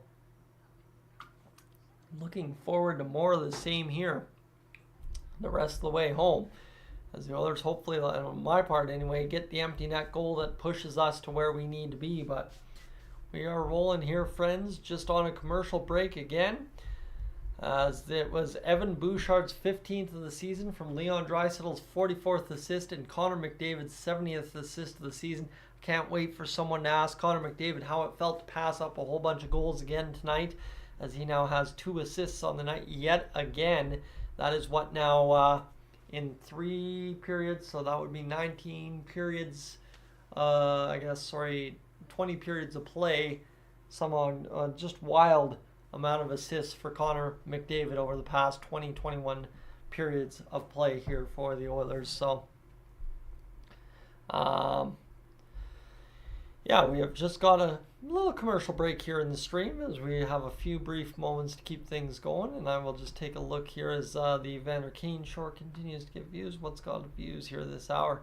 Those shorts are all doing very well here over the past few months, that's for sure, friends. Thank you so much for tuning into those. And here we go, Norsek back as we are just about to get things going for the rest of this third period, as Connor McDavid, a little bit of a issue against Drew Doughty as they competed up the ice there, and Connor McDavid talking it out with Doughty. They're always jawing back and forth. Doughty takes a lot of pride in how he handles Connor McDavid on the ice. As friends, we are about to rock and roll. As you see, I'm bouncing here. I am just geared up. We got 13-12 to go. We're back. We're back in this hockey game just like that, thanks to the Evan Bouchard goal to start the third period of play. This will now be a face-off for Connor McDavid as he will pass the puck back off the draw. It's Fiala that strips the puck, and this one's going to fire into the near side corner. As this is Connor McDavid battling for the puck. He's going to dart it off the boards here. That's going to work around, and Connor's going to look for this one up the wall. The Oilers can't get it out of the zone. Cut off and a chop. I thought Bouchard had cut it off, but I guess not. McDavid rolls around and Draisaitl tries to get it going. He's not going to be able to do it. The Oilers keep seeing him batted out into the neutral zone. And now the Oilers will see this picked up by the Kings in their own zone as they will work it back off Draisaitl's stick into possession in their own zone as Bouchard rolls along the right wing. He'll turn back right to the face-off dot right of Stuart Skinner. He'll look forward, punch it into the neutral, and here's Nugent Hopkins wheeling and dealing a puck down low as Kane comes crashing. He wins the battle of the puck, and again, as Ace mentioned, get on the forecheck and get the dump and chase going, and it's been effective all the game since as that puck comes free on an absolute bomb from the point there by Cody Ceci. The Oilers trying to jump on that puck in the offensive zone. The Kings kind of sitting back here a little bit against the Oilers' offensive attack, even though this is not the Oilers' top line on the ice. And this one rolled to the Oilers' blue line. Kings force it back down low into their own zone. And the Oilers are doing a good dang job here as time continues to wind off the clock for the LA Kings. 11:41 to go. I mean, that is plenty of time to erase a one-goal deficit. Shot save made by Stuart Skinner. And this one's going to be worked back in for the Oilers as they will roll along the near side wall into the Kings zone. Picking up steam is McLeod, and he is able to make the guy guess and force another turnover. The Oilers are just absolutely outworking the Kings along the low part of the zone in their own end right now, in this third period. It started in the second, but the Oilers have really started to take them to task here in this third period. Fogle on the backtrack forces the Kings out wide. Oilers are able to make 1-2 passes, but turn that puck over ultimately, and Stuart Skinner with a big bailout blocker save. You like to see that. Lizott's going to fire another shot. Skinner with another save just like that, and the Oilers are going to slow it down and calm down, as this one need to just find a way to slow this game down a bit, control the pace, force the Kings to make another mistake and get up 2 late in this hockey game. Just about 10 minutes remaining, 10:34 to go. Shot fired off of Riddick's arm, bounces sky high, and the Oilers continue to pester the Kings down low in their own zone. This one bounces off the glass into the Oilers' end. Lewis coming up with it, but the Kings are offside, and the Oilers will scoop this puck up with 10:23 to go for a face-off just outside of their blue line. So again, the Oilers continue to do just enough to get this job done, and you like to see that there. So hopefully the Oilers can find a way to hold down the lead here, 3-2 with 10:23 to go. What's that? 623 seconds, I guess, all told for the Oilers. So just need to get this done here tonight, and we will be flying. So here we go. This one will be worked across the Oilers' blue line, and then 2 Oilers take down Kevin Fiala. This one comes back into the LA Kings zone. This one batted now to the Oilers' blue line by the Kings. Trevor Moore's taken down. Shots fired from Deneau, an unsuspecting shot on Stuart Skinner, and he was able to make the save. Now up to 30 saves on the game. I've got a dry spot in my throat here, as Riddick rimmed it off the glass out to the middle, as Moore will get across the blue line. He'll fire it back into the Oilers' end. Bouchard will work around, looking. He'll set up the play. 9:40 to go in this third period. The Oilers bleeding some clock here, as Bouchard will get up the middle. Pass to the near side. Nugent-Hopkins looks to make the play over to Kane. Kane bats along the wall. That's going to get into the Kings zone. Kane sticks up Gavrikov. They've kind of exchanged sticks all game here, as this one comes now to Cody Ceci at his own blue line. Bats it over to Kane near side. Picked up there by Nugent-Hopkins. Nugent-Hopkins looking to make a pass. He's going to drag down low for Janmark. Janmark eliminates his man along the wall, and Gavrikov, that's a big strong man Janmark just took down. We've got 9 minutes to go here in this third period of play. This comes now for the LA Kings, and the Waves starting at Rogers Place. The Oilers fans are feeling dangerous, are they? Yeah. 8:50 to go here in this third period. Is now a nice big hit by Darnay along the wall against Dubois. Frees up the puck, and here's Corey Perry with 8:40 to go in this third period. Working it up to McLeod, as it'll be tapped into the LA Kings zone. Playing it down low is the Kings again, but they turn it over to the Oilers down low one more time, as this third period is just going bad to worse for the LA Kings, especially with turning pucks over in their own end. Here's Darnay. The Oilers playing the game the right way in this third period. Here's Perry looking to chop the puck. Fires it just up over top of the net. Short side opportunity for McLeod. Couldn't get it going. They're going to rule that the puck went out of play, or that there was a penalty actually on the play. And you don't mind that, as if the Oilers didn't make the penalty, we are going to be good. Stream just froze up, of course. That's been the way it's been going all night, and we will see the penalty here, or that puck going on play. I'm not 100% sure, but Mark, Riley, thank you for the ups on that one. But the Oilers have been doing exactly what they've needed to win this hockey game tonight. We've got just over 8 minutes to go in this one to get this job done, and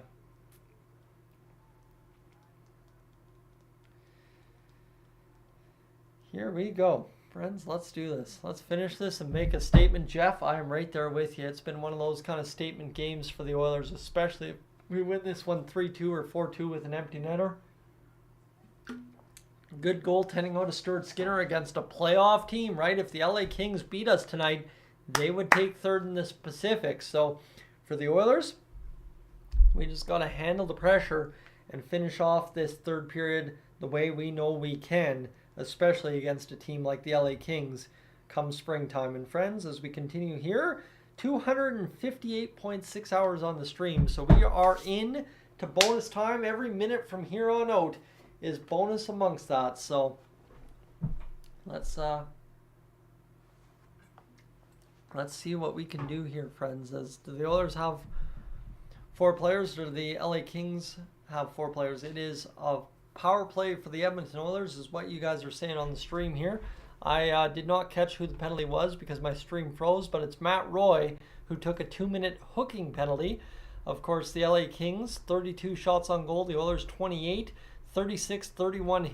The hits so far in this hockey game, but I will be telling you, if the Oilers can win this hockey game, I'm going to be saying the post game is Edmonton Oilers. That's what I'm talking about. This has been a huge playoff-like battle for the Oilers, a definite good stretch game here, and hopefully they can find a way to get this job done here tonight.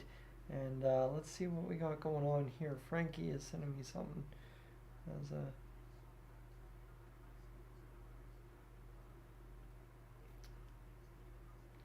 Let's go in behind. Down low, the shot coming for Bouchard. Fired up over top of the net, or a save made by Riddick. That one bounces. Down low is Hyman. We'll try and get this puck started for the Oilers. 18 seconds gone in the power play. But this is one of the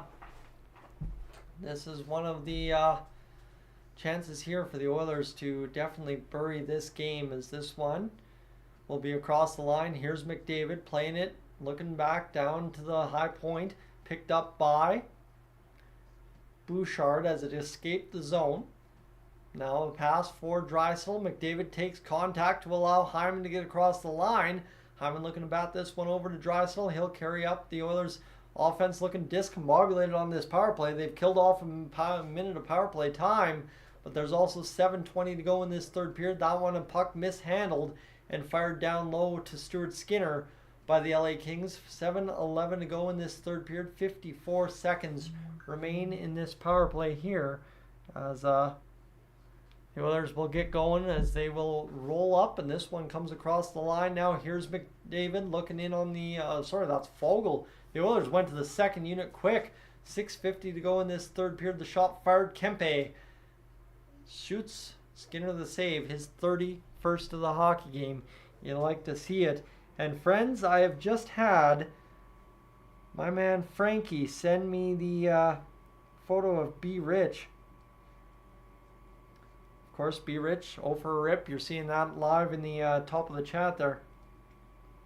That is fantastic, Frankie. Glad to see you aboard on the stream. Obviously, you're lurking around, I guess you could say. 6:49 to go in this third period. Welcome aboard, friends. We've just peaked up over 150 viewers live, 2,500 on the stream total, as we're going to come down the stretch here. 33 seconds of power play time left for the Oilers. 6:45 to go in this third period of play, as the Oilers will reset here, as Nurse is just trying to wind the clock and get an offensive attack started. As the Oilers will look to the near side. Here's Ekholm. He's going to fire in all the way down low into the Oilers' offensive end, as Perry comes up with an effort to get that puck to the far side corner. Can't do it. The Kings are going to start going. Over to the near side it comes for the Kings. Short-handed. 6 seconds remain in the power play. A do-nothing power play for the Oilers. Good chance for Bouchard, but it looks like the LA Kings have taken another penalty here, and that will pretty much kill the clock, especially if the Oilers can find a way to score a goal, as Evander Kane ripped a shot off the arm of one man, Dave Riddick, and out of play. So that is hilarious there for the Oilers, that they fired that shot out of play so quick. They had time to load it up, but that's the big part. Evander Kane, a guy who loves to shoot the puck, and I don't mind that. The Oilers will get a power play. Lewis goes off for roughing against Vincent Desharnais, so we get a good opportunity there for the Oilers to get back on the power play. 6:07 to go in the third period. Now it's all about killing the clock the rest of the way home here, as they just have to finish this off. 3-2, they lead against the LA Kings. The Kings coach is irate about the penalty call against Lewis. Face off, one back by the Kings, clapped to the near side and out of the zone. The Oilers power play 1 for 2, one shot on the power play, so that last power play didn't even muster a shot. And now Bouchard's caught sleepwalking up near the blue line by Trevor Moore, and this is going to be the Oilers picking it up just quickly enough to stave off any danger. $1:40 to go in the power play. They'll play it back down to McDavid. He'll lead up through the middle McDavid looking. He'll backhand back to the point for Bouchard. Buck 30. The Oilers need to score a goal here. Pass to the near side. Hyman's queued up for the one-timer. They like that option now, it looks like, as this is going to be back to the point now, picked up by Bouchard. Bouchard looking. Buck 16 to go in the power play. The Oilers, the chat's not moving, and the stream, of course, freezes up just as we were rolling along, friends. That should be the final time for the hockey game tonight. Well, my apologies. It's been a tough go on the old live stream tonight. Bucko 3 remaining in the power play. Backhanded out by the LA Kings, and that will come all the way down to Stuart Skinner, who will look to make this play now for Bouchard with 50 seconds to go and 5 minutes remaining in the hockey game. Bouchard will pass to the far side. It's hopped over a stick there for the Oilers. Nurse will look to make the play quickly, and it hops his stick as Kempe came quickly on him to give him a little bit of a challenge. Nurse able to ultimately make the play in behind the net, and the Oilers start back the other way. McLeod flying up the left wing. He'll look around the near side to Corey Perry. Now it comes to Ekholm, who works off the boards over to Nurse. Nurse looking to load up the shot. Far side it goes to Kane. Now Nurse back to Kane again. Kane's going to rip the shot. Just goes over top of the glove of David Riddick. I keep forgetting who's in net for the LA Kings. That's how much we've had to worry about him tonight, it seems like. 3-2, the Oilers lead with 4:15 to go. 7 seconds of power play time remaining here for the Oilers as McLeod chips it off a stick. McLeod comes up with his puck again. The Oilers working down low in the corners, especially the near side corner today, has been absolutely phenomenal against the LA Kings. 4 seconds to go. I guess right wing corner would be a more accurate statement, as this one's now picked up. It's 4 minutes to go, and now down to 3:50 as Riddick out to play this puck. Gavrikov comes out to wheel and deal. Connor Brown on the ice looking for that 4-2 goal as the Kings will backhand down low. Here's Stuart Skinner out to play it quickly onto the tape of a defenseman, and the Oilers work back the other way. Here's Ryan Nugent-Hopkins across the line. He'll dump off to Connor Brown and scores! What a play between Brown and Nugent-Hopkins. The Oilers make it 4-2. My goodness, that was a beautiful give and go. What a go from there for the Oilers. I did not expect the play to roll that way, as I did not realize Nugent-Hopkins was on the ice with Connor Brown. But I talk about a physical affair, talk about a playoff style game. Everybody over the past few weeks saying Nugent-Hopkins hasn't shown up. But what a play by Nuge over to Brown, and what a play by Brown back to Nuge, back of the net. And two guys that you would have loved to see something out of tonight come up big, as now Connor Brown has a chance for a 2-point night, mind you. The Oilers light up, and look at Rogers Place just explode following that goal. Nugent-Hopkins 16th of the season. Down low it comes for the Oilers as Janmark's eliminated there. Brown and Janmark pick up the assists as Brown's still working along behind the net. He's knocked to the ice, and the Oilers comfortably up 4-2 with 3 minutes to go here in this third period of play. Lots of work to put in yet, as the Oilers have to body check the linesman and the LA Kings player to keep the puck out of the zone. 2:57 to go. Desperation time just about set in for the LA Kings. Backhanded into the zone. The Oilers clear out again, and that will be Kempe working there as this one. 2:46 to go in the third period. Desharnais will play it along behind Stuart Skinner. He'll look to make the play off the boards to Connor McDavid. The Kings get the turnover down deep as Desharnais again mishandles the puck. Two Kings along the boards. McDavid trying to pry it away. Empty net for LA here. And it's going to be picked up by the Oilers. The score of the empty net challenge impossible here, as Connor McDavid scoring an empty netter would be absolutely awesome if they could do that. 2:18 to go in this third period of play. Flip back into the Oilers zone. 33 shots on net for the LA Kings, 31 for the Oilers. 2:10 to go. Kings back to the blue line. Here's an open look for Fiala, and unfortunately my stream freezes up one more time on me. That's not good. And we'll get this refreshed to see if the LA Kings have scored a goal. They have not. $1:50 to go, and Stuart Skinner trying to freeze that puck. There's an LA King sitting on it, and he will freeze it there, and the play will stop with $1:46 to go in this hockey game. 4-2 against the LA Kings. Stuart Skinner standing tall, now up to 35 saves on the hockey game. And just like that, right, you could have been critical of him all you want, but Stuart Skinner comes up with a big performance tonight. You like to see it. As Mark, no worries. Thank you for being aboard this evening. The Oilers taking care of business here against the LA Kings. A good effort so far. And now Zach Hyman obviously needs to come in and tap the pads of Stuart Skinner. We've got a timeout here. $1:46 to go in this third period for the LA Kings. Friends, if you are tuning out right now, just in case anybody's deciding to dip here with the Oilers, chance to go. We've got the World War II veteran Rupert Rubens in the stands. He's going to stand up here and obviously wave on the crowd. He's excited to be in the building tonight, and obviously it's Armed Forces Appreciations Night. He's sending out his best to all the crowd for the salute, as he is looking pretty good for being a World War II vet. I will tell you that much, that for sure. As this one now, friends, we are up at 286 hours on the stream. Camera gets him one more time, hanging out here in the stands for the Oilers tonight. As 1:46 to go, Stuart Skinner at a .939 save percentage, looking dang good, and so too is the rest of the Oilers team. As this one comes back into the Kings zone, as Doughty's forced to chase it, as they say no, play on, play off. I don't know what's going on there. Stream freezes one more time, and fighting that all night. Still fighting it, and tough go. As Ruth, welcome aboard. I don't think we've missed anyone else. Marcus as well, welcome aboard. I think we've missed a few other people, but Jeff, thanks for being aboard. I mean, everybody, thank you for being aboard. It's been a fun one tonight. I knew this was going to be a fun hockey game. Didn't know the Oilers were going to come out of the way with it, but so far so good. With $1:39 remaining, the Kings win the face-off to the far side boards. Here's McDavid out there to play this one. This one comes back to the near side. Here's Fiala firing the shot. Deflects in front, up over top of the net. That would have been a bad beat. But this one will come now over to Doughty. Doughty now to Deneau.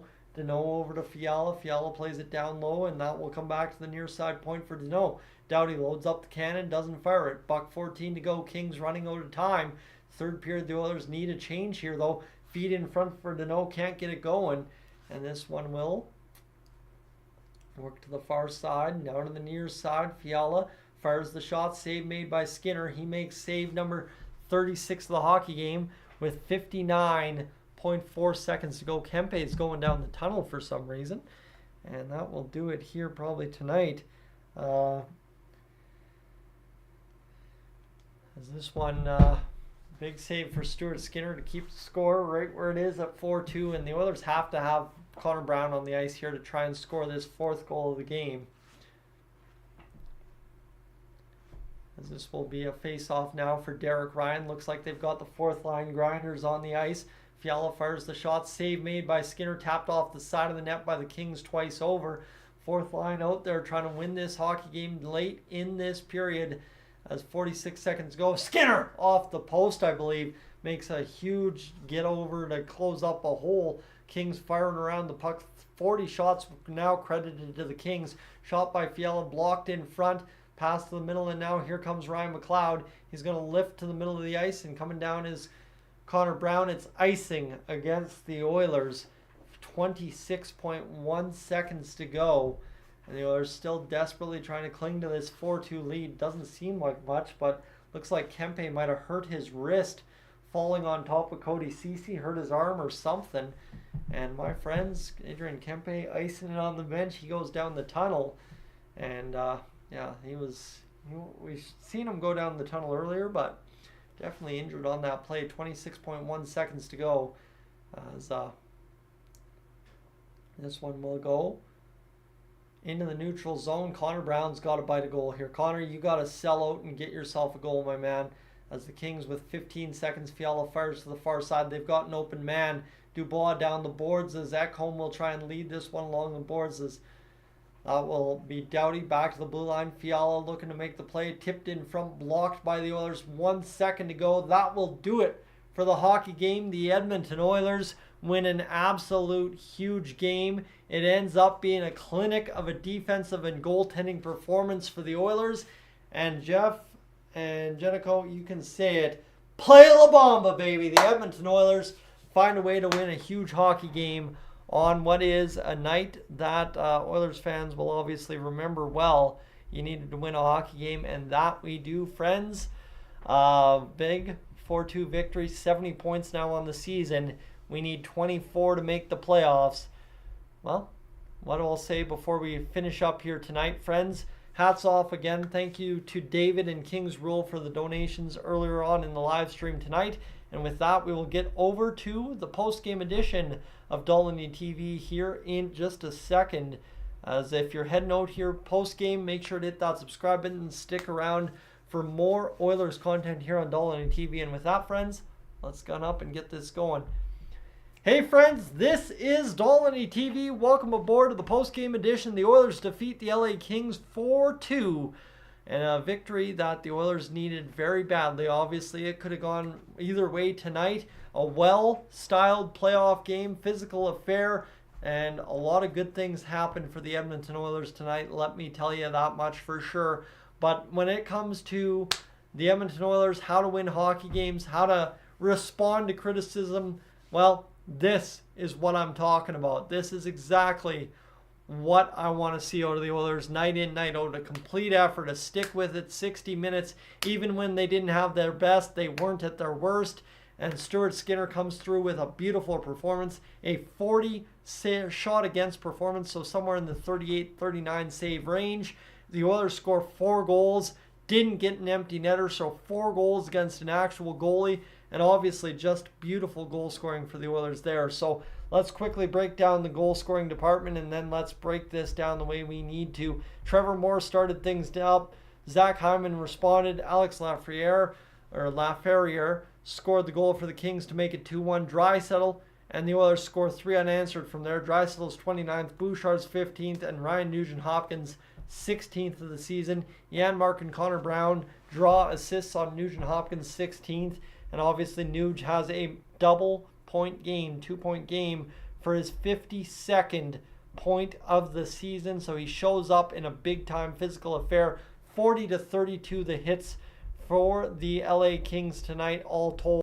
And I will tell you, the Oilers, as mentioned by Ace in the chat earlier on tonight, the Oilers needed to get to the dump and chase game. And as soon as they did that against the LA Kings, the results started turning. I think it was after the first or second period. How are things looking for the Oilers? I said 50-50, right? 50% good, 50% bad. And then the Oilers decided to play a heck of a hockey game the rest of the way home.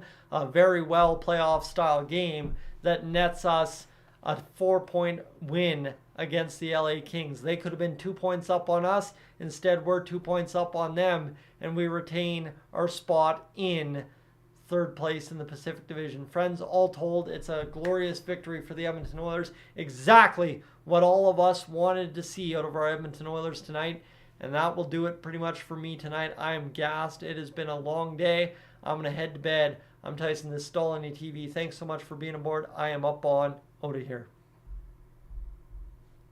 And friends watching on the live stream, thank you so much for hanging out with me tonight. Really appreciate you being along for the ride. We will catch you for another stream here soon. The Oilers needed the win, but they got it. That's the big part. Friends, I'm Tyson, this is Dolynny TV. Thanks for hanging out. I am up on